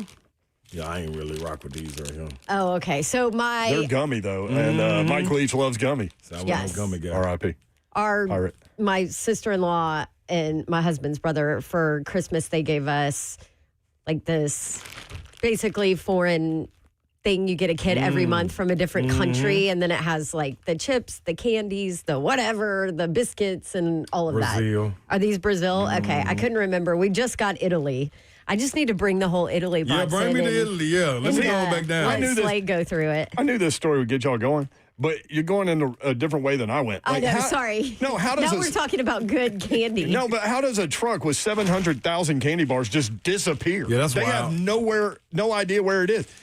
Man. Yeah, I don't believe that one. No, they track trucks, man. Yeah, don't they have trackers on Oh, those? yeah, they do in this country. I don't know about going to Poland. You know, there's some old school trucks, though, where you bring the flaps down. You don't even really close the door. They got the little flaps. They like the little belt loop you do it through. From Italy to Poland. Man. Oh, now you're going to eat them. How is it? It's good. I've never been a gummy guy. I'm a big gummy girl. You know what the Like gummies are gummy made candy. out of? Yeah. Stop it. Moving on. Google Not search. these. Google search These are that. a different country. Yeah. Oh, okay. Yeah. Google search that. Seriously, other You countries Google have, everything. They do. they have much better stipulations, They do. FCA regulations than the Oh, US here we has. wow. If she had like a little rash on the side of her head, she'd be looking at that so fast, but she won't look up what gummies are made of. No. All right. I won't tell you. They all good, yo. Brad in Mount Juliet. Brad, what's up, man? All right, Slade, to answer your plate question, one, if it's a fajita plate, then it's on what's called a sizzle plate. That's not about your food. That's about getting other people to order it. Two, if it's coming right out of the dishwasher, it's a high-temp machine. That's about 186 degrees. Okay. Three, if it's in the window, that means it's waiting on everybody else's food at your table to go out. So they all come out at the same time. And anybody complaining about Rick Barnes at Tennessee, you better have your replacement already picked out, because people going to multiple Elite Eight don't grow on trees. Yeah. You right about Throw that. that out. Appreciate that, man. You spot Thank you, on. man. I didn't even think about that. The fajita, it's probably because they get my attention every time that sizzle come by. Mhm, and it smells so good. Oh, you like, I gotta go and try that. That's me. Yup. Yep. Huh. I didn't think about it. I should have known that. I used to be a dishwasher. Me too. I should have known that too. The Hobart machine. Yeah, that's the Lift it up, drop it down. But that steam coming up out of there. Oh, man. I used to like it steam. Just be covered in sweat. So I was never a dishwasher. you didn't wash dishes, Babsy? Nope. She No. tried to be a server. I was a server. That little machine, spray them down, then put them in there. Yep. Ain't nothing worse than getting sprayed by water in the dish room. Yeah, Y'all but was spraying each that other water's now? hot No, too. no, like if you're spraying like a pan or something, and it splashes back up on you. Oh, you got to know. You got to be a directional sprayer. That's what I was. I knew the direction to go. No, the worst. That's on your resume. Did y'all Directional have, sprayers. Did y'all have the cup racks where like there's a shelf where you put the cups on and it like drained out? Now that's you. See, Zev, you in the new age. We You're was back in the- then. you're in the fancy age, Zev. We were old school. way Hobart. back It was the then. Hobart. So for us, so we had the Hobart, but we had all of our glass cups and a cup rack that was a shelf that was about eye level, and it like was slanted so that any liquid in the cups would drain out into the drain and then it would drip. Well, sometimes that drain would get clogged, and you put a new rack in the thing, and all that extra like liquid from cups that had been building up would splash back on you. Top 3 worst thing to ever happen to me in a restaurant. Man, you used to always get mad and start yelling. I can only imagine that. Yeah. There was some yelling done in Zeph used to- a Cracker Barrel dishwasher. Yeah, Zeph used to yell at people. Yep, I can see that. Angry Zeph. Angry. 615-737-1045. Kevin and Brentwood. Kevin, what's going on, man? Hey, guys. First thing, Slade, next time you go to Rafferty's, get the hot bacon honey mustard dressing on that salad. It is amazing. Man, so real quick though, hot bacon honey mustard is like spicy? No, not spicy at all. Oh, It's just warmed warm up. with the Okay. hot bacon, but Okay. the honey mustard is sweet, and it's so good on that salad. Oh. It's their special I can't house believe you haven't tried it. Nah, because I 'Cause it always says thought hot hot. in it. Yeah, I always went the other way. Okay. No, it's not spicy. Quick question for you guys. I got 2 of them. The first one is, as a group, been together forever. Considering Duke and Tennessee basketball yesterday, and Then what happened with Tennessee baseball, Tennessee softball, and Auburn baseball? Yeah. Have you guys collectively had a worst weekend ever together? Man, Collectively. that's a good point. That's a right good there. point, yeah. You know the bad It's thing hard about to it? say, though, because there were, decades of dysfunction, right? Yes. There's a book about it. Mm-hmm.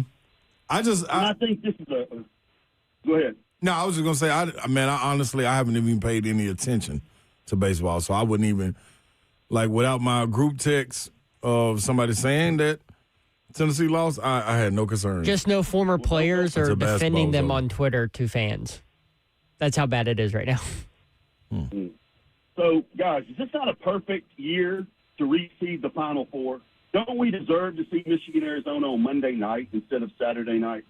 Why do they not consider something like that? Golly, you ain't lying about that, boy. Reseed the. I ain't even thought about that. I mean, if you're going to reseed, do you reseed the Elite Eight? Yeah, people would be upset about that. Keep them in the regionals. I mean, Tennessee would have still. If Duke wins, it's a moot point. But with UConn winning, I'd rather see Michigan play UConn, Arizona play Illinois, and then let's see if we can get Michigan, Arizona on Monday night. Just get them there and reseed them. I mean, like you said earlier, that's a national championship game Saturday night, I mean, for a large part of that game, you were thinking Duke, Illinois, Arizona, Michigan. That's going to be awesome. Mm-hmm. Thank you, brother. Appreciate it, man. Kevin just bringing stuff. That was all right right there. That was on point today, Kev. I like that. Yeah. Have you had a worse weekend? That was pretty good. I didn't even think about that. They reseed the NFL. Do they? Oh, yeah. Mm-hmm. Huh. When they do the wild card, the bye team gets the worst seed. So Is the NFL the only one they reseed in? Does the NBA do it? No, NBA don't reseed. Nope. Yeah, I know it's been a debate in the college football playoffs. Yeah, but they don't. But they don't do it. Yeah. Huh. They don't do it in FCS. Admittedly, I don't know that much about Illinois, so I haven't watched them really. Illinois, but I've watched the other three. Illinois is pretty good too. They tall. A lot of Europeans on their team. Stojakovic is over there. Yeah. Keaton Wagler, the unknown freshman that will probably be a top 15 pick. Good dude could shoot. They got Stojakovic. I saw them play their last game. The Vicic brothers, they got him. They got a squad. Brad Underwood, first time making it to the Final Four. Noah Lyon and I are happy about that. So they go 8 deep. Like each of these teams go 8 deep. Michigan, Illinois, UConn 7.5. They go 7.5, and then Arizona definitely go 8 deep. Poor half a guy. Yeah, he might do something, he might not. bring him in, see what he do, bring him down. NFL owners meetings going on. We can talk about that. Mike Borgonzi met with the media. We'll do it. We can continue to talk about the NCAA tournament. Final Four field is set. Women's basketball tonight, Michigan and Texas. Winner gets 1 seed UCLA. And TCU in South Carolina. Winner gets 1 seed UConn. You could have South Carolina and UConn in the Final Four. 615-737-1045.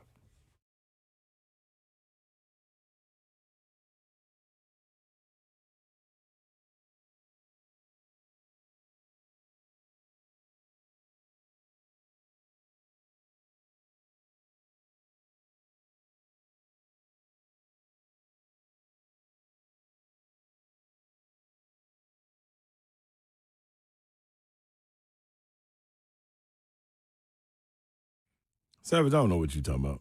That's why you probably need to go to the joint chiropractic. Because if you're making those little noises, like that, that probably means your back is hurting. So people, get on over there. This is the opportunity you need to go and get right back to where you need to be. That's where I always stay locked in with the joint chiropractic. Because whatever you're doing, if you've just been sitting too long, if you've been traveling, if you've been doing exercises or, out there working out and your body ain't stretched and you ain't been doing the right thing, you feel them little creaks and crannies come up, and all of a sudden you need to get into the joint. They got 17 locations all across Middle Tennessee and open days, nights, and weekends. So whenever you decide, you can go morning, evening, and or night. No insurance needed, no appointments needed. Just walk right in, walk up, tell them Big Slay sent you, and watch them get you right. For a few patients, the new patients, you get the consultation exam and adjustment for just $29. And adjustments start as low as $21. So hit thejoint.com so you can feel like you need to, and that's back like yourself, or better yet, the Slay Way.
Three HL 1045, the Zone. Brent Doherty, Don Davenport, Ron Slay. Appreciate you being with us. Broadcasting live from Titan's House, Titan's Open House on Wednesday. Mexicali Grill in Cool Springs on Thursday. We'd love to see you. 615-737-1045 is the number. Lame duck A of 1. Ron Slay, why did Boozer pass the ball last night? Why, in all caps? I'm I know Babs has still been asking asking that. Yep. Which Boozer? Both of them? Yeah, he was talking about Caden Boozer, but I said, man, I would have started with Cam Boozer. I would have told Cam, you don't give it up. You do not give it. Like, the guy better be wide open. Like, they're not physically taking, besides Tyrus Reed Jr., You're the strongest guy on the court, man. Like, they're not taking the ball from you. And we want you at the foul line. Yeah, and they're going to try to trap you for a second, but then they're going to foul you because they need the clock to stop. Right. Because at worst, in that situation, they're only down 3, and that's where they want to be. But they end up with the ball, couple passes, transition D, scrambling. Now, I will say, wide open shot. Instinctively, how many times do you all think that Duke has worked on a press breaker? Because it worked perfectly. Sarr, the worst free throw shooter, took the ball out, got it to the best player. As soon as he stepped in, he was wide open. Kambuza passed it back to him. He passed it up to the point guard that's supposed to be coming to the middle of the zone like he did. The only thing he didn't do was turn and look first. Kambuza, as a freshman, routinely does, put the ball on the floor first and did it all in one motion. And when he turned, the dudes was coming at him, was like, oh, hell. But he also saw Evans, great free throw shooter, Ngamba down low, make that pass, it's a dunk. You break it like that every day in practice. I bet if they did it 10 times, if they ran that press breaker 10 times, they'd do it 9. Clear it. And it'd be dunks. One time, that's all you need. That's all you need. 615-737-1045. Croissant is phenomenal to you. I'm sorry.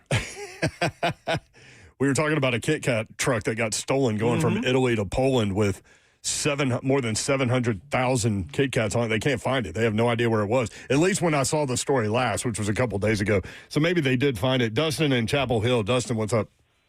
Hey, what's going on, guys? No. What's up, Dustin? I have my own thought process. I have a two-part question, but I have my own thought process on where those candy bars went. Okay. So it happened in Italy, right? Yeah, Italy going to Poland. One word for you: the mafia. Yeah, could be. I don't doubt that. I just don't. There's got to be something to them trying to go get Kit Kats, though. Yeah.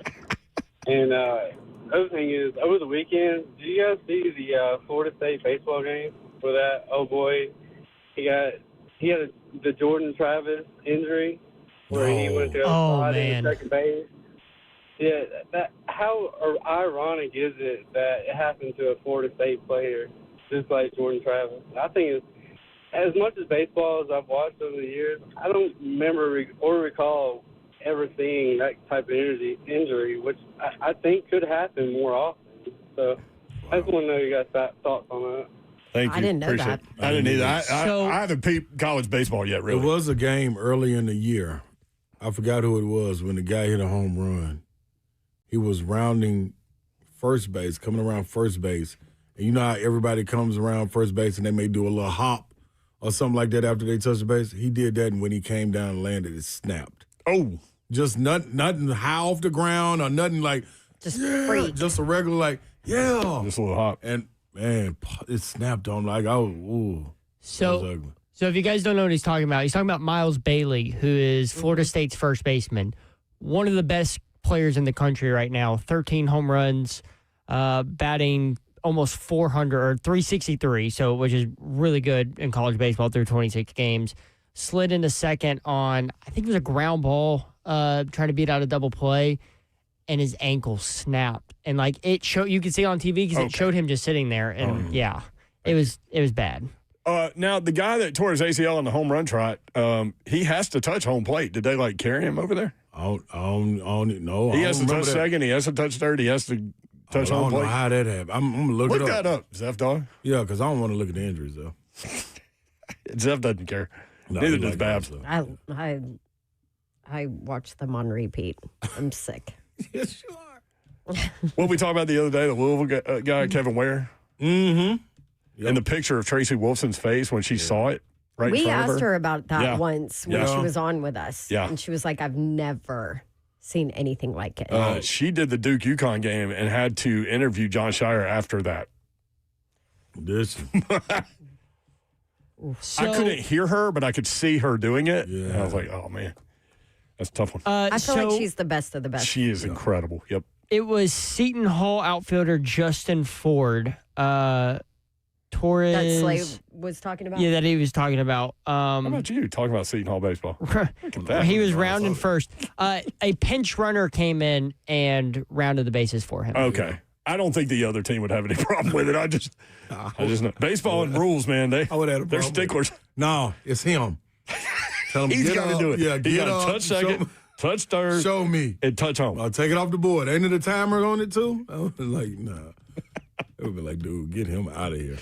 Oh, that's funny. 615-737-1045 is the number. Mike Borgonzi today saying that they didn't really anticipate going this heavily into free agency. You know, I wondered, like, where did they anticipate going in that?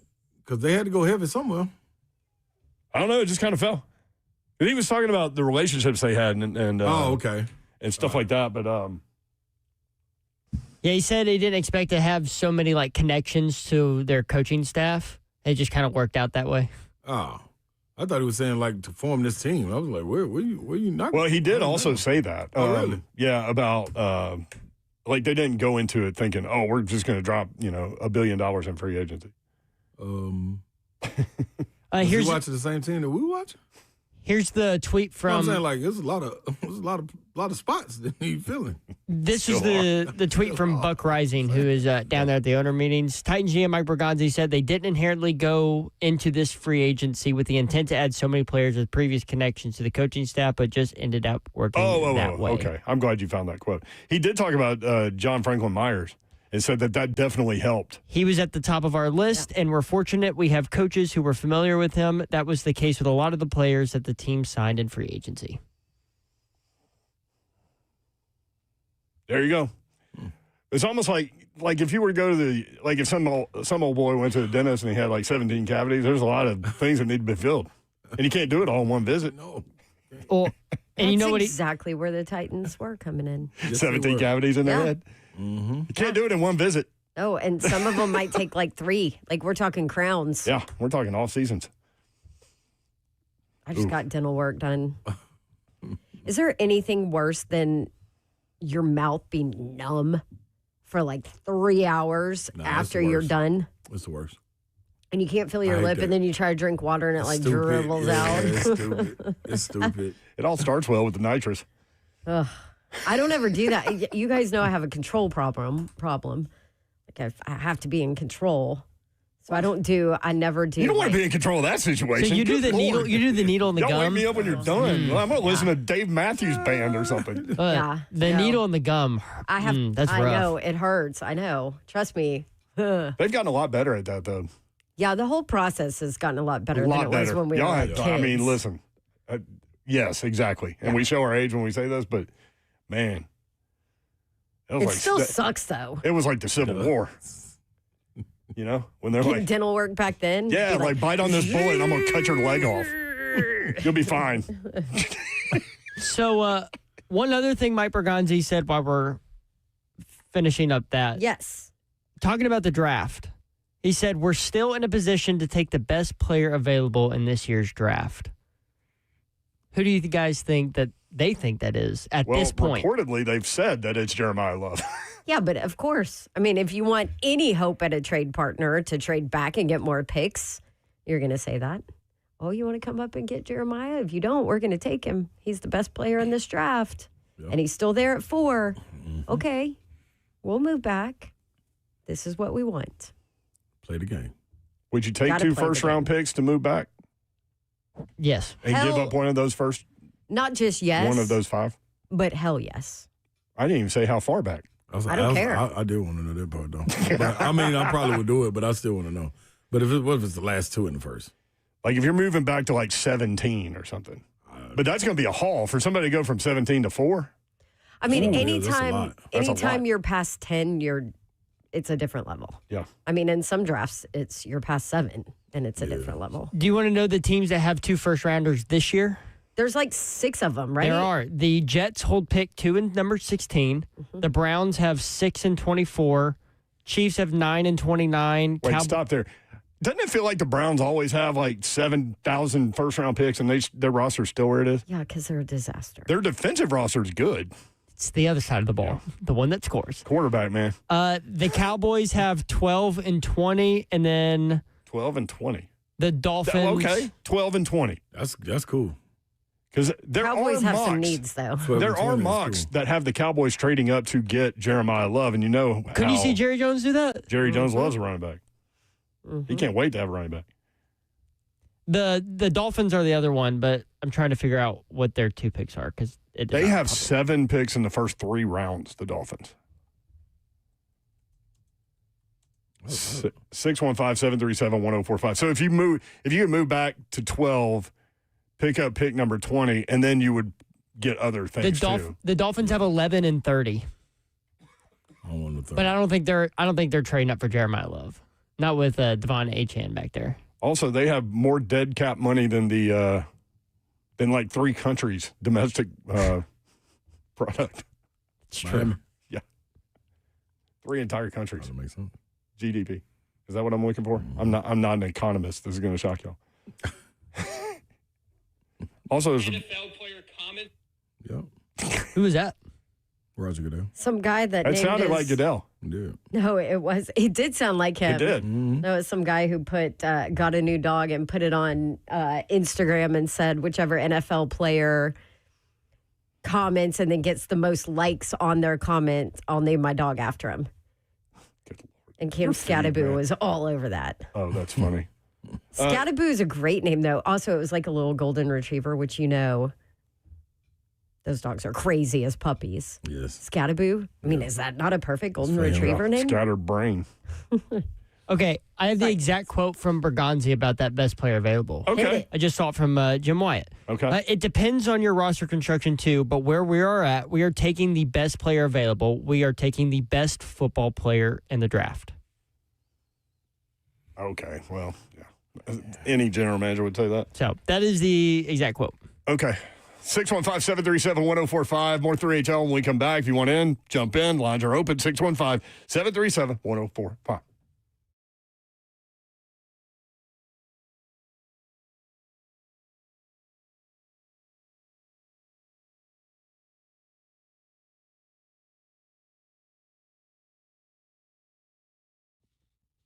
What's happening, good people? Talking to my fellas out there right now, though. You just listen to them, man. Moments Peace Salon and Day Spa. Get on this.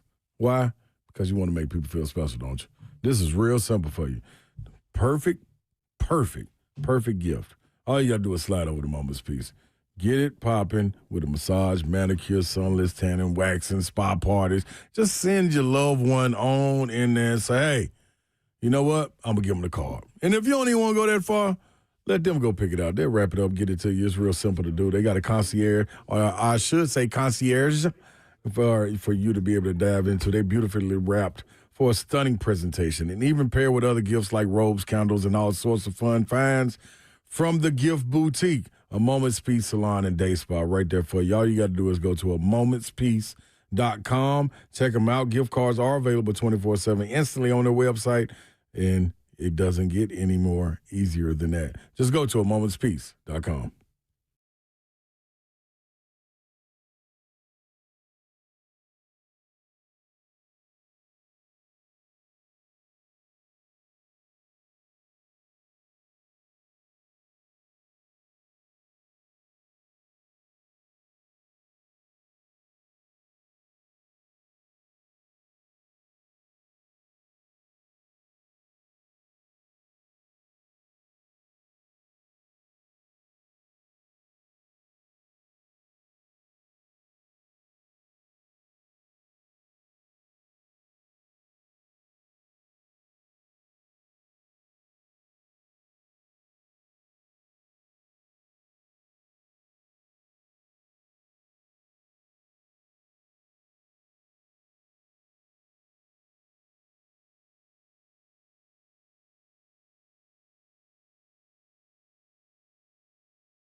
Good afternoon, 5:02. Justin Bonanno live from 104.5 The Zone Circus Sports at the Mid-Kentucky Downs Studios. The NFL owners meeting kicks off today. Coaches, GMs, and executives meet to discuss things around the league. Mike Bergonzi, Robert Saleh in attendance for the Titans. Bergonzi said today that the team has put itself in a position to take the, quote, best player available no matter what the position is with the 4th overall pick. And they are, quote, taking the best player available, the best football player. Tennessee basketball season is done after a 30-point loss to Michigan in the Elite Eight. Vols assistant coach Justin Gainey reportedly accepting the head coach job at his alma mater, NC State. Rick Barnes confirmed after the game that he will be back for his 12th season with Tennessee. Belmont transfer Tyler Lundblade is taking an official visit with the Vols this week. Lundblade was the Missouri Valley Conference Player of the Year last season for the Bruins, where he averaged just over 15 points and shot just over 40% from three. For all your foundation repair, waterproofing needs, you need to visit USSTN.com. Bring news at once and your home for the Titans and Vols. This is 104.5 The Zone.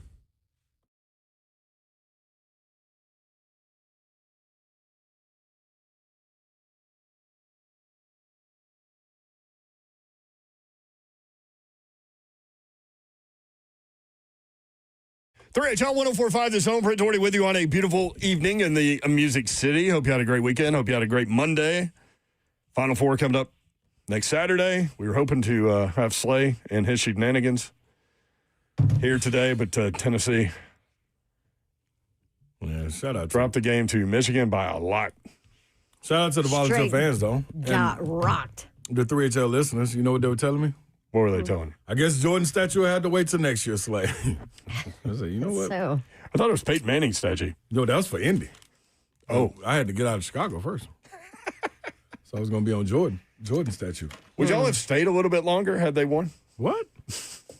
I was going to the cigar bar after that. By the way, the Electric Jane Cigar Bar is now in. Really? Right across the street. oh boy. I wonder, is it... I don't know. It's a lounge. That's even better. Oh boy. I wonder what their filtration system is like. Oh jeez. Like the red phone booth place? Yeah, they got a good one. I'm going to go in there and see. See what's up? Yeah, one of these little warm days that we're about to have. That takes me from my spot on the lanai. Babsy is here, y'all. Hi. What up, Babette? Happy Monday. Babsy has an update to the story that we read earlier from ABC News. I saw this a couple days ago. Swiss food giant Nestle says about 12 tons or 413,793 candy bars of its Kit Kat chocolate brand were stolen after leaving its production site in Italy earlier this week for Poland. The company said in a statement Friday that the vehicle and its load are still nowhere to be found. Babs has a little update on this. From Forbes. Of all places. Forbes will get in there. They want to know. The shipment produced by Nestle was no ordinary confectionery run. Confectionery? No. These were limited edition Kit Kat bars molded into miniature Formula One cars, complete with sculpted wings, stylized tires, and intricate detailing design to capture the imagination of racing fans ahead of the European Grand Prix season. Oh, yeah. These are going to resurface. That is. Right? How about that? Instead of hitting store shelves, they appeared to have hit the black market. According to Italian authorities, the truck, which was bound for regional warehouses, was intercepted by individuals posing as law enforcement. Come on, man. How about that? There's a lot of thought that went into this. It's real. And then disappeared. Yeah. That's definitely some mob behavior right there. Driver was know. later found unharmed, but the chocolate was gone. That is dope by them. Way to leave the drivers alone. Mm-hmm. Yeah, Don't let them go. Yeah, we just want the chocolate. Like, do not, one of my favorite movies is The Town. Do not, like he told him in the movie, like, yeah, dude, this is not your money. It's insured. It'll be okay. We'll let you go. The article goes on to say that cargo theft is hardly new in Europe. Oh, yeah, they get. I told y'all them little they got the little flaps. Little flaps come down in like a little belt loop that they do it. Like here in America, we got the big doors. Yeah. On the back of the truck? Back of the truck, yeah, you lock them down. Man, they got them on the sides. Man, little man can't see all them places. Well, they got no 3D vision. Can't do that. No, man, they're getting them all the time. I'm telling you. Food and beverage shipments are frequently targeted because they're easy to resell and they're difficult to trace. Babs, I'm telling you, man. Okay, but this is not going to be easy to resell, difficult to trace because it's so specific. Right. Right? Yeah, not like they take the little wheels off of it. They already or have their something. buyers, man. Yeah. Yeah, that's true. But They're what not they going to do promoting with Who's it, buying though? Kit Kats off the black market? I mean, mean, I would- these I are would- I would get a special couple. ones. You're looking at a guy Yeah, I right get a here. couple. I get a couple. You ain't even got to worry about it. It says I these get a couple. novelty items will quickly become collectibles. There you go. Who just wants to sit a Kit Kat on the shelf and just watch it do nothing? I still got the Tamika Catchings thing from when Babs did I that do 2 years too, ago. yeah, from her What was it? Her documentary. documentary Yeah. debut. Yep. SEC Network. Still I got do it. too. That one's still up on my shelf. It's in my man cave. I have a Tennessee Coca-Cola bottle from 1985 when the Vols beat the Miami Hurricanes in the Sugar Bowl. See what I'm saying? Mm-hmm. So, Zeph, that's still when you have answer these questions, man. Like, people like these things. People collect things, Zeph. Come on, Zeph. Sometimes it's weird things. Yeah. So the end of it says I mean- that Italian police are focused on organized crime. See? Mob. Come on, the Cabernet. Listen, Cabernet. I know y'all. Y'all ain't got no time. Hey, for don't that. get us in trouble. No, I ain't. That's why I just went on there. We might be going over there for a show or something. Don't group us together, Italian mob. What are the odds? No, mob, I'm rocking with. Oh, okay. No, I'm just talking about the Cabernet, the police. I'm sorry. I didn't know. I don't know what. Yeah, that Cabernet, is. that's the Policia. They ain't Okay. they cool. All right. Give me the mob. Wait, are Oh, we? I told you that Travis got a ticket in Italy years ago, like mailed to us. He still hasn't paid. When it. y'all That got one's like- engaged? yes, when we got engaged. I And- mean, that just tells you how long ago it was. And Now we guess have what, a Babs? 5-year-old. As soon as you try to go on through there, through customs, they're going to tell you, come on over here. They're gonna get you. Yep. They wouldn't So, clear my out because I had a speeding ticket. A speeding ticket. Ours wasn't even a speeding I ticket. had It a was speeding one of ticket. those stupid areas where you can go at certain points of the day, but Yeah. you can't go at Can't other go parts right of the and day. stuff like that. Yep. Yeah. Uh-huh. Yeah. Hmm. Hey, man, they got a lot of little rules. I'm with the mob doing the rules. Cabernet, y'all, come on, y'all. Y'all be cool. So you're telling me that Travis needs to clear that up before we go back to Italy? Yeah, I might got a couple people, Okay. depending if you was in the South or not. I just found it. I was cleaning out like all our paperwork, and I was like, "Oh, hey, babe, Yeah. here's your ticket. No, they you would never paid." Make sure that's clear before you try to go through customs. Ooh, good They to will know. put you in that little room. Like anywhere in the world? Or No, Italy just specific? over there. Okay. Well, I guess Europe though. Europe period. Europe period. Europe period. There's a couple P's there. Back to back. People collect weird things, though, Zeph. I mean, when Dawn Davenport worked at News 2, people wanted to collect her shoes. Right. Yeah, that was creepy. That's what Bet you could have made some serious money off that, though. Apparently, and listen, it wasn't just crazy. one person either. I mean, it was like Just want shoes. there's multiple. Will you sign a pair of your used heels and send it to me? Huh. Boy, that's something. What if I just walk in somebody's house and they got Bab shoes on the mantle sign? Hey, dog, what is this? Worn Yeah, shoes. I worn mean, shoes. how much could you have charged for that? Like $250? Easy. I don't know, but I need to look into I was it. finna Could say, be a good Babs, side gig. I'm Side be real. gig. I'm gonna be real. Instead of giving, like, listen, we're gonna do our part for the goodwill and everything too, but a couple of dollars. I have to look into it. 615-737-1045. Tennessee and Michigan, same amount of rebounds, 42. Tennessee, 5 of 26 from 3. Yeah, that ain't gonna Jacoby Gillespie hit 4 of them. The other one that was hit was right at the beginning of the game. be. Yep, Boswell. I think a couple of those of Jacoby was in the second half when he hit them. Like, we needed him in the first half.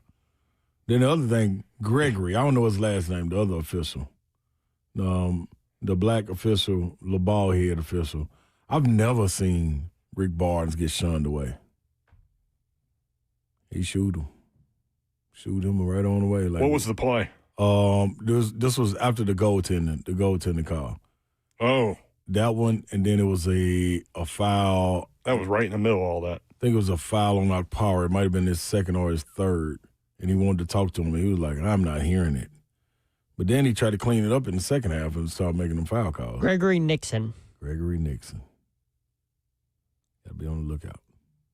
There was a foul discrepancy. Didn't have anything to do with the outcome of the game. Michigan was winning that game. But it was funny because I was like watching the game and I was like, there's a separation in the amount of fouls right here. Watch them start calling fouls that have nothing to do with the game.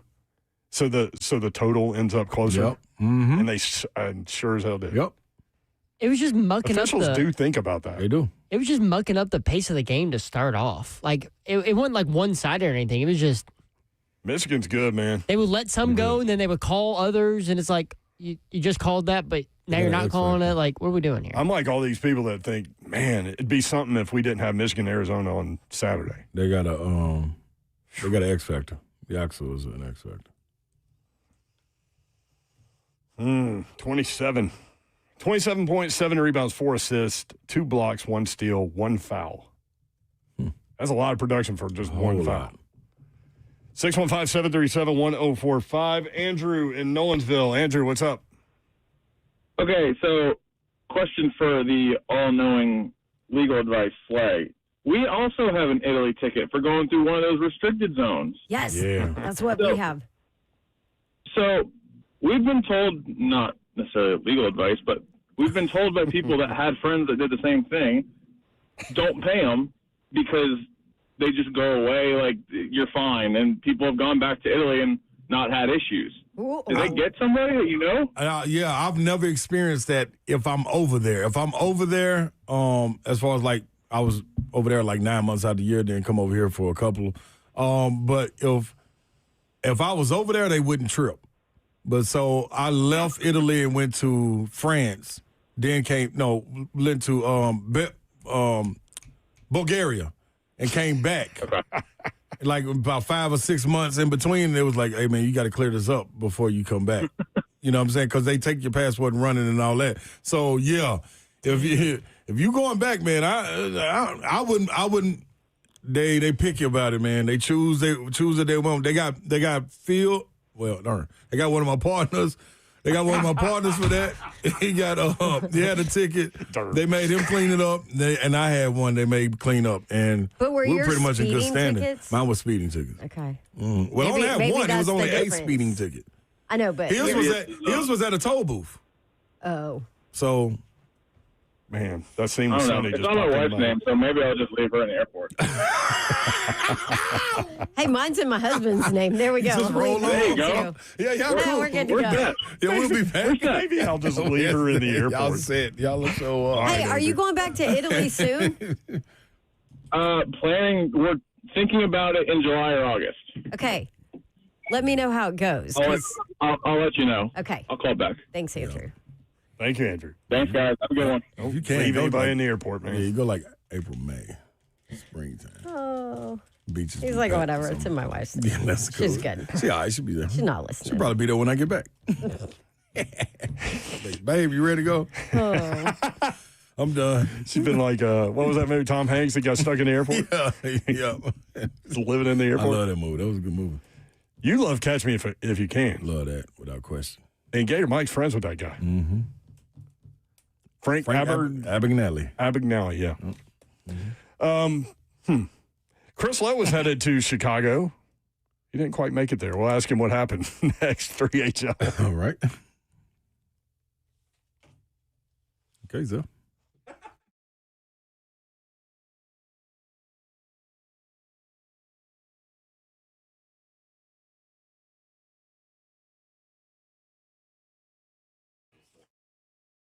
Built on tradition, designed for the way you live today. Buddy Allen Floor and Home. BuddyAllenFloorandHome.com. They're over in Donaldson. They've been there for years. Nashville staple. 2405 Lebanon Pike in Donaldson. 615-883-3289. I'll give you that information again a little bit later. But here's the website again. BuddyAllenFloorandHome.com.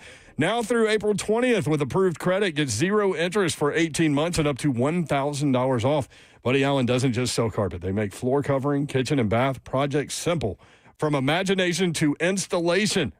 From hardwood, carpet, tile, and more to stunning kitchen and bathroom remodels that fit your style and budget. Pick your cabinetry, countertops, plumbing fixtures, shower doors, bathtubs, hardware, lighting, and flooring all in one spot. Plus, their design experts can walk you through every step. If that seems like a lot, it is certainly not for them. They do it every day. Measurements, materials, professional installation, no surprises, just beautiful results the Buddy Allen way. Buddy Allen will help you create space that you are proud to call home. Again, now through April 20th, with approved credit, get 0 interest for 18 months and up to $1,000 off.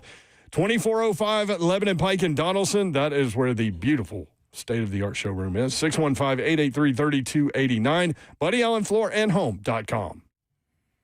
What is up, good people? Big Slay here. In this springtime, you know what I'm talking about. That beautiful weather, how it sets in. You with the basketball bouncing, and we're getting ready to start to wrap it up. Final Four right around the corner. So, yeah, the delicious food that you love and crave too, you can get that at Shoney's. They got it for you, what you want, what you need, when it always comes fresh, and it's always delicious. So, head into Shoney's, all you care to eat fresh food bar for breakfast, lunch, or dinner, and you can get a delicious meal from the bar or their extensive menu. That's Shoney's All-American Burger, top of the list. Also, that's Shoney's iconic, famous hot fudge cake. So I might get a little extra scoop of ice cream with that. Don't forget the signature strawberry pie.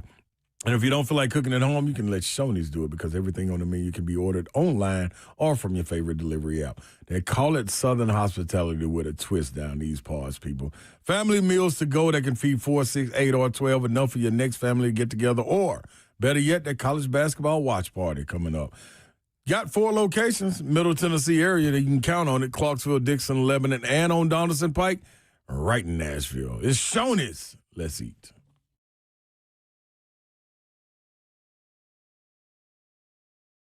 This is a different court, Blair. Same result, Slay. Oh, okay, Blair. See, that's Tyler Tanner. See, Tyler Tanner's in the house now. Let's see what you got. Jerry's out, Blair. Blair, come on. Okay, Blair, just come sit down. Come on, Blair, stop. You're going to get hurt. Blair, get off the court. That's enough. What's the verdict, Blair?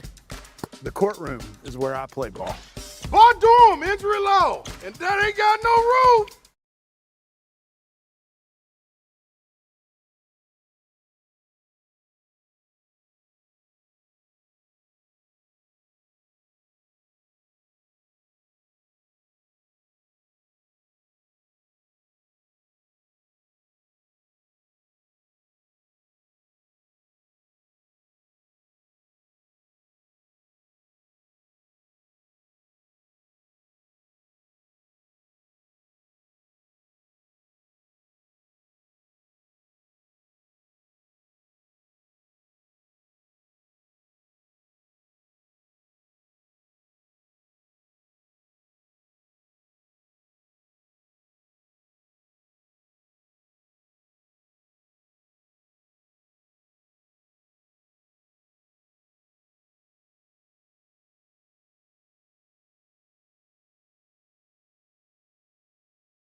3HL 1045 The Zone. Every Monday, we visit with our friend Chris Lowe from on3.com, and we do that now. Chris, what's up? How are you? I'm doing great, guys. Just on the road again. Just left the best place in the whole world.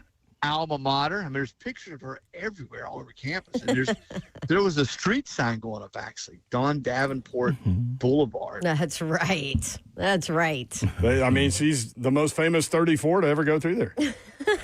Not even close. Hey, Chris, we were texting the other day. You got caught in Texas trying to get to Chicago. Did you ever get there?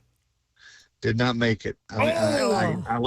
I let my man Slay down. I told him I'd see him there, and I got stuck in Austin for about 2 hours and didn't get home until I was going to try to get a flight out early the next morning and couldn't get there in time. So, but you know what?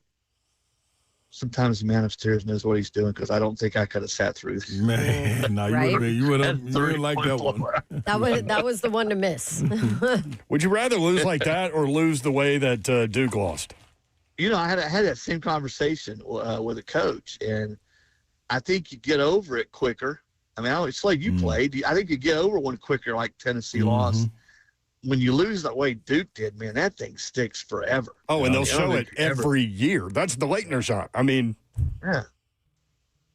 You're absolutely right. It's embarrassing to lose by 30 points. Nobody will be no competitor with blown out like that, but man, it just sticks in your gut forever when you lose one like that. And you blew the game. You had the game seemingly in hand, and you just that's why the tournament is what it is, man. Yeah. It always delivers. It really does. NCAA basketball almost always delivers in some way, shape, or form. Yeah. What did you learn in your visit down to Auburn? I want to know. You know, I think they it's hard to believe, and I know Dawn doesn't need to be reminded of this. They've had 5 straight losing seasons. Oof. And talking to Golish about putting the pieces back together, and it's still a big brand, 15 years, they still, in the last 15, they won a national title. They played for one. They came close in 17. And he said the thing, though, that he had to really work the hardest at, he said he met with every single player on the team. And he said it was trying to sort of see where everybody was emotionally and mentally, who wanted to be there. And one of the questions he asked him was, why are you here? Why'd you come to Auburn?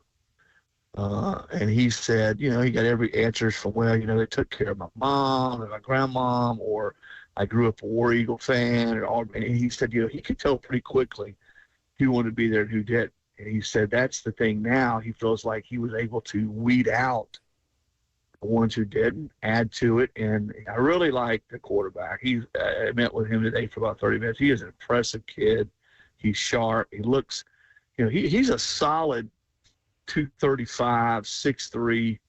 Watched him.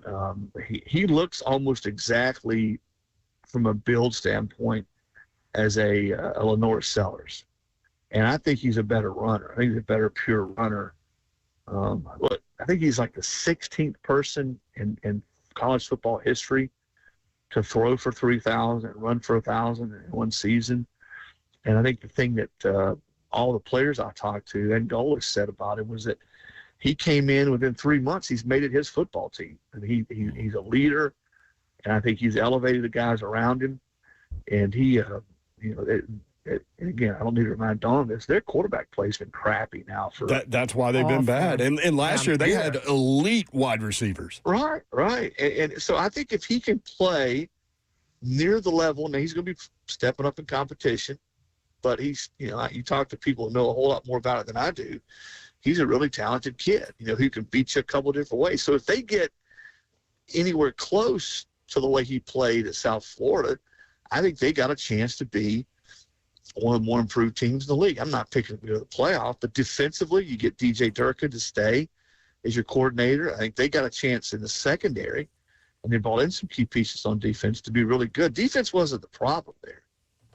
They just got to play better on offense and throw the football down the field and keep people honest on defense. And I think Byram's got a chance to be that guy at quarterback. And, Golish is, you look at his track record, the year that Hendon Hooker had such a big year at Tennessee, he was calling the plays. And I think this kid is a lot like Hooker. I just think he's bigger and stronger, and will probably be even more of a threat to run. He said last year at South Florida, about 35% of his 1,000 yards rushing were called quarterback runs.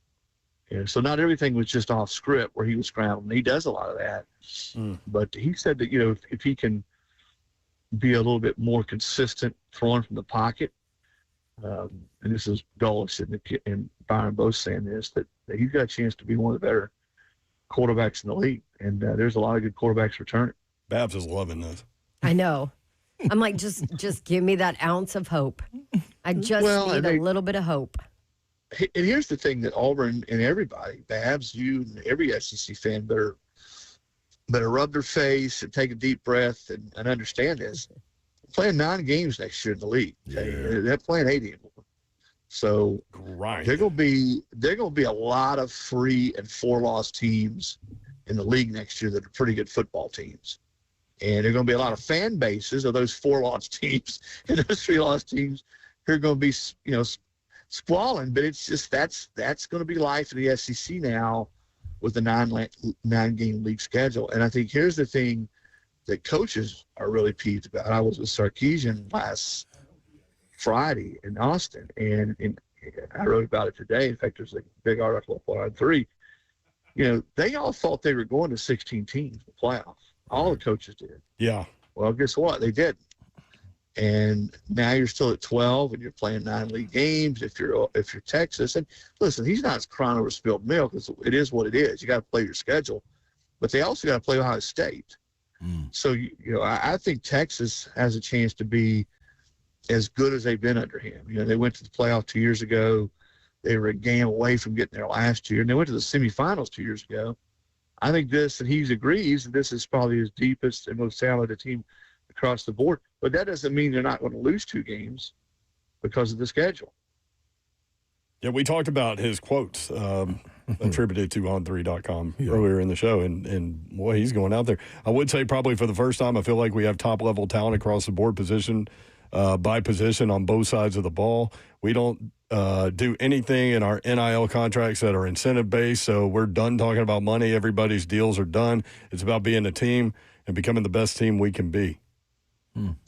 Yeah, he was pretty talkative. I got him on a good day, and he he talked a lot about the money aspect. He's pretty transparent. A lot of coaches sort of dance around it. He says, listen, if you go play for the big prize, you got to pay big.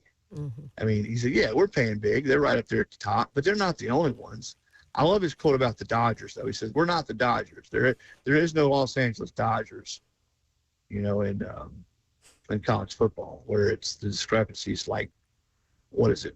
What the Miami Marlins? I think their payroll is $79 million, and the Dodgers are $386 million, or something like that. Yeah, Zeph hates that.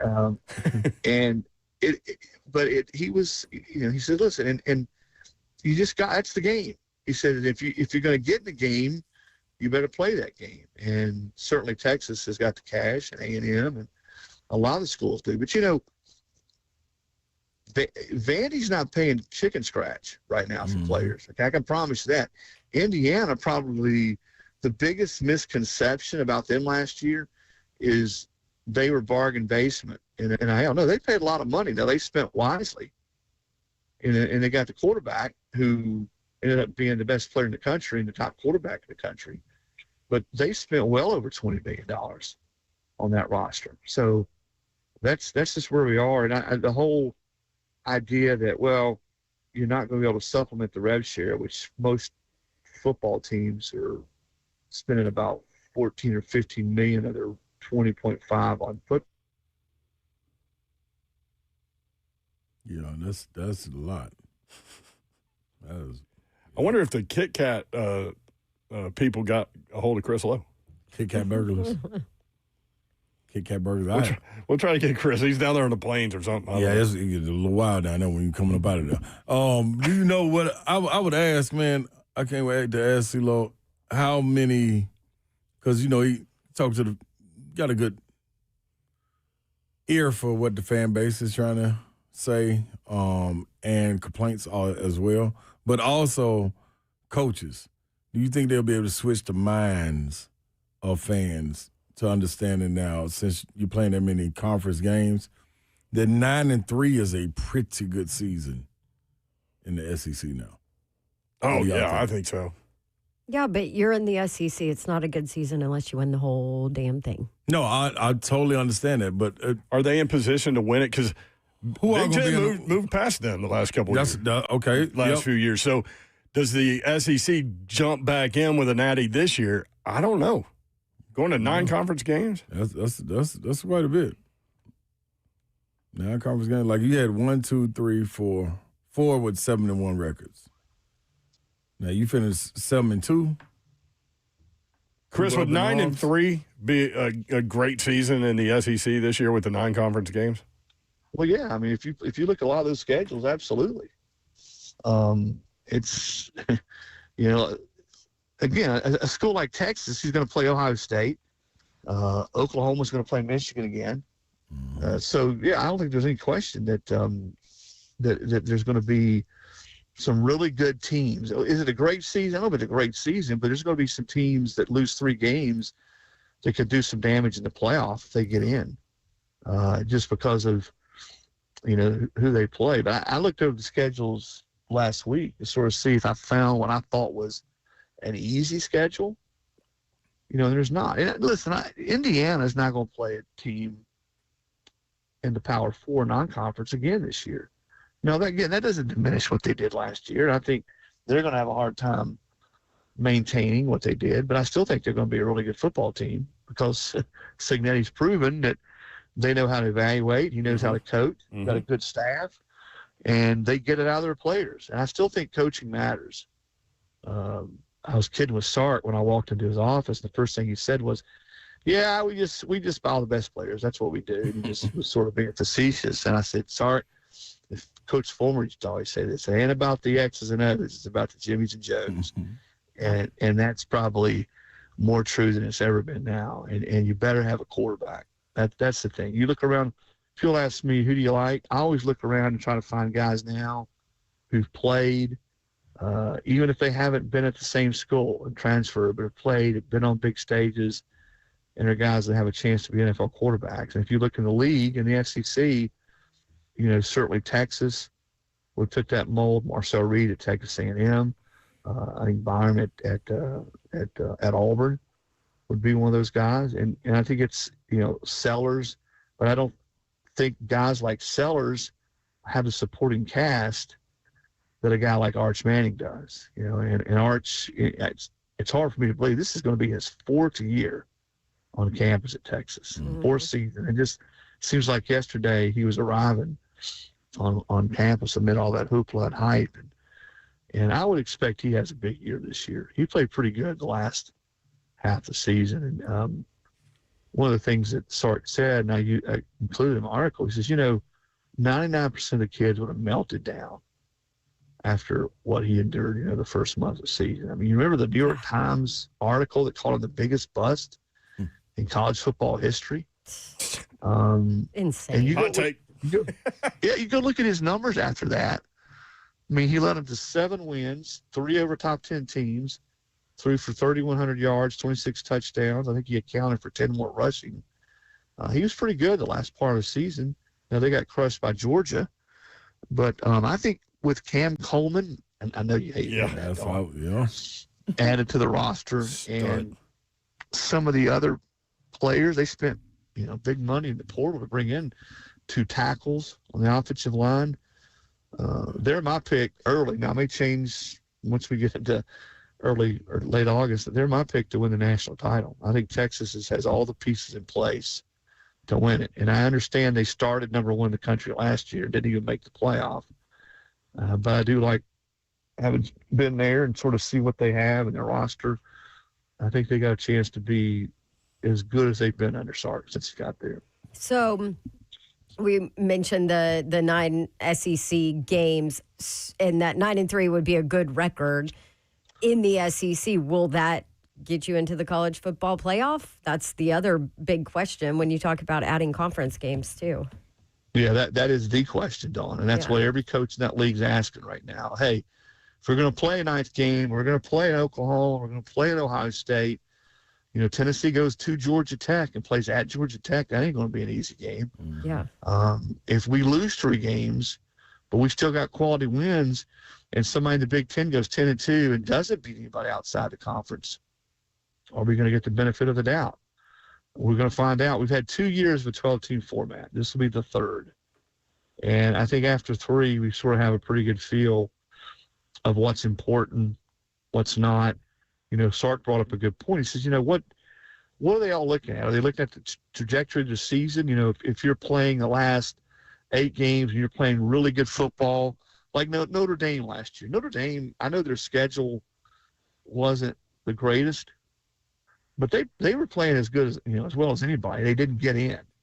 Texas, I thought, was playing really well. Remember, they beat Texas A&M, who was number 3 the last regular season game.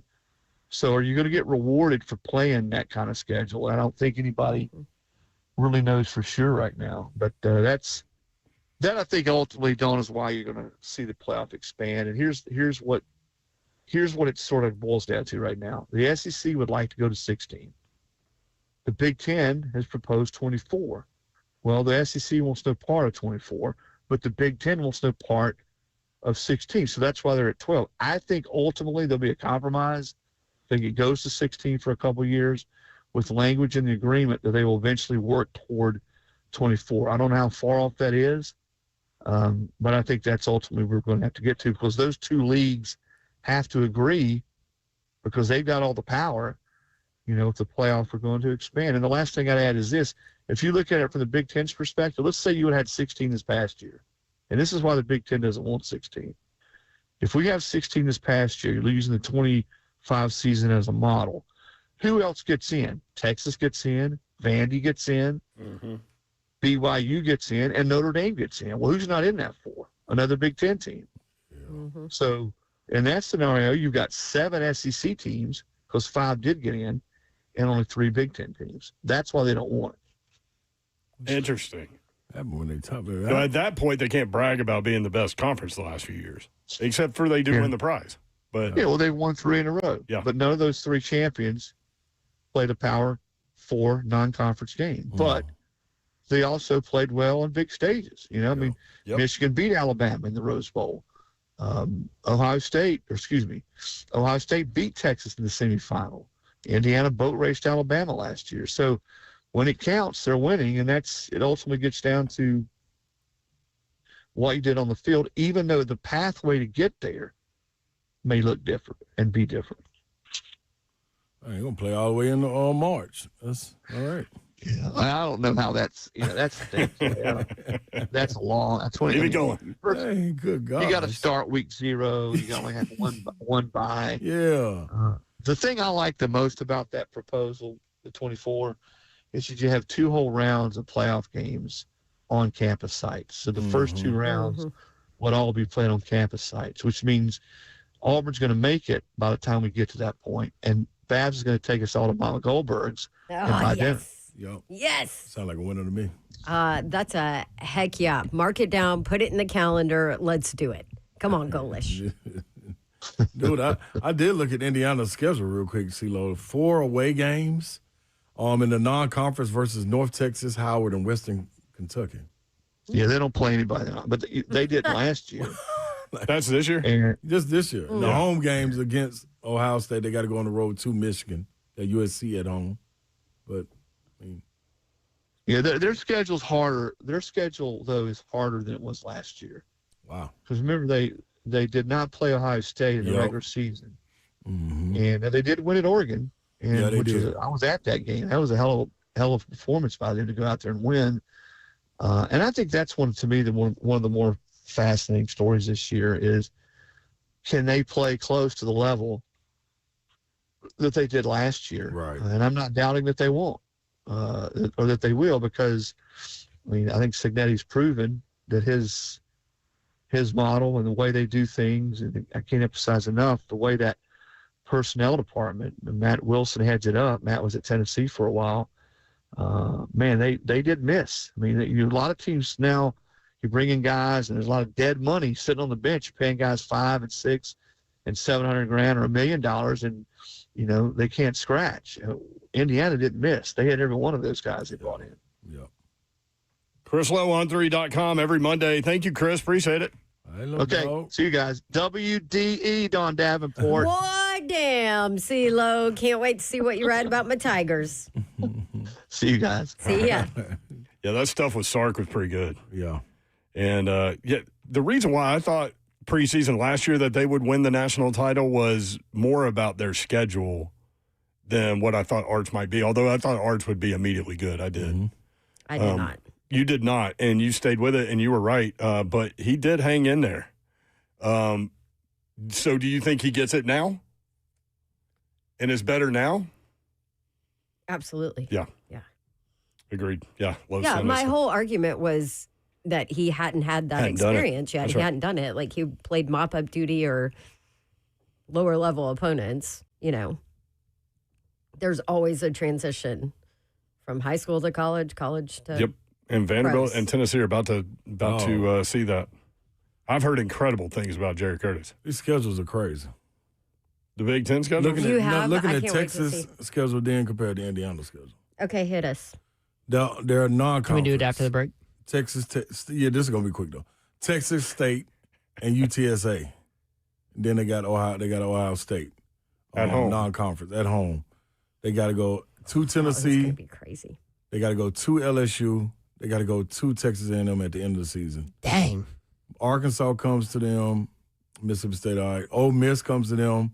Florida comes to them. Oklahoma comes to them. Compared to what Indiana plays Ohio State and Michigan. That Oklahoma game's on a neutral site, right?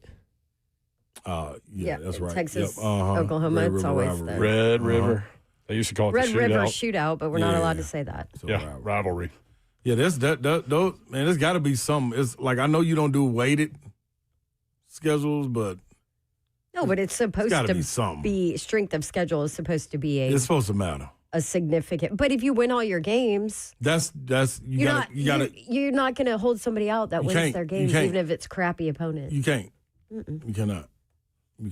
615-737-1045 if you want in. More 3HL next on 1045 The Zone.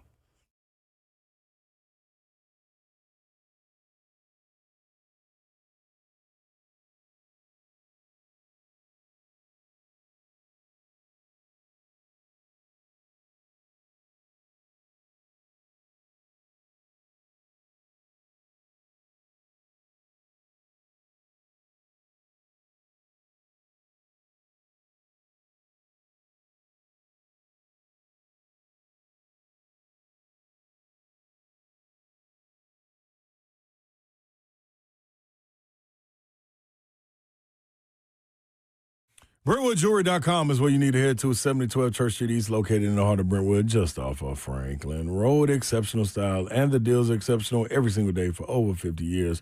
Brentwood Jewelry, proudly to serve the community with exceptional style and the deals. So, why wouldn't you go in there? They're deeply rooted in community. Salem's service in the Special Forces to his sons serving as local firefighters. These are people of the community. So giving back to the community is what they do. And they want you to come in and take a little advantage of something that you might like. Whether it be watches, engagement rings, whether bracelets. Graduation is right around the corner. So you might as well go on and up your game and step up right now. Go get you something nice for that daughter, sons too. There ain't nothing wrong with that. You know what I mean? Go get them a nice little timepiece. They are the premier timepiece dealer when it comes to watches, especially pre-owned Rolexes or vintage and current models. Own and find pre-owned Rolex for a fraction of the cost. You just got to get to Brentwood Jewelry, and that is BrentwoodJewelry.com. Want to tell you about Pella Windows and Doors of Nashville. If you need replacement windows and doors, these are your peeps. And they have a Dawn deal. So every month I come up with a new special. Well, I don't come up with it, but they allow me to give you a Dawn deal, which is a special for that month. So for the month of March, you've got 2 days left to get in on this one, on the March Dawn deal with Pella Windows and Doors of Nashville, which is 55% off Pella certified labor and 0% APR for 24 months, plus an additional 5% off of any and all materials. That is what Pella Windows and Doors of Nashville is offering you this month. If you just tell them that you want the Dawn deal, that Dawn sent you. And I am talking about Pella because I have used Pella Windows and Doors of Nashville for replacement windows and doors in my home and my rental property. They're the absolute best. They got lifetime warranties on their product and then also a 10-year labor warranty, which is the best in the business as well. So schedule your free consultation. Check out that Dawn deal, the limited time special offer. You can do it all at PellaNashville.com.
HL 1045 The Zone.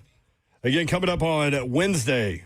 The entire radio station is broadcasting live all day long from the Titans Open House at Titans House on Wednesday from 6 a.m. to 6 p.m. Experience the future of game day with an exclusive look at Titans House, the new Nissan Stadium Experience Center. Enjoy food, drinks, special guests, and more. Purchase a PSL at the event and receive a new jersey as a gift. For more information, visit 1045thezone.com/events. And then on Thursday, you can join us at Mexicali Grill in Brentwood from 3 until 6 o'clock on Thursday. Stop by for food, drink specials, prizes, and more from Brentwood's trusted Mexican grill for more than 30 years. With authentic recipes, award-winning margaritas, and a family-style welcome awaits you at Mexicali Grill on Carruthers Parkway. It's over there by Sonic in Cool Springs. For more information, visit 1045thezone.com/events. Rashid is the owner of Mexicali Grill. Does a great job. I had to get back up on Shoney's. I mean, not Shoney's. Sonic. Man, them slushes. Don't sleep on how good they are on these hot days. It's not hot yet. It was. What day was that? Up and down. Sunday it was 85. Yeah, it was one of them days. No. No, that was like that was Thursday. last week. Yeah, Thursday. Yeah, Friday it was Cold as you know what. Cigar weather now, though. Just slipped my neck right now. Yeah. As opposed to watching 33-point loss. I should just pull my pants down so you can spank me right now. That would be slay. Same type deal. Context. 30-point losses make you do some wild things. Yeah. Keep on banging. Slay. What did I say there? You take the first one as a defender. Oh, yeah. And then you can fall. Yep. But then you play a team like Michigan, you feel like you got to. That's right. Keep banging. Mm-hmm. Yep. Ain't nothing like a tobacco store. Man, and me over there in Europe. Shout out to tobacco stores. You need to be a directional sprayer. That's what I was. Yeah, Zeph wasn't. We were. Mm-hmm. I have to have control. That sounds like Babs. Babs at the dental office. She will not do nitrous. I knew it. She will not do the laughing gas. I knew this. That was her. I knew it was her. It's in her name. I'm going to leave her at the airport. that was Andrew. Andrew, yeah. Called in. And Babs agreed. Andrew talking about his wife. Babs agreed. And her Italy ticket. I got a husband that has an Italy ticket. I'll just leave him at the airport Andrew's too. wife and your husband can hang out. There you go. What? That would have made the big old card. That'll go over. 3HL, we appreciate you guys hanging out with us. Thank you for including us in your day and in your lives. We do not take that for granted, nor do we take that lightly. Hopefully, at some point, we're able to put a smile on your face. 3HL is organized chaos. Have a great night. Good night. God bless. See ya. Wouldn't want to be unless you were getting a shout out to you if you're getting the week schedule. Psych, Duke, and Tennessee Psych. going on home. Salute to John Glennon, too. Big guy. Yes. Go, JG.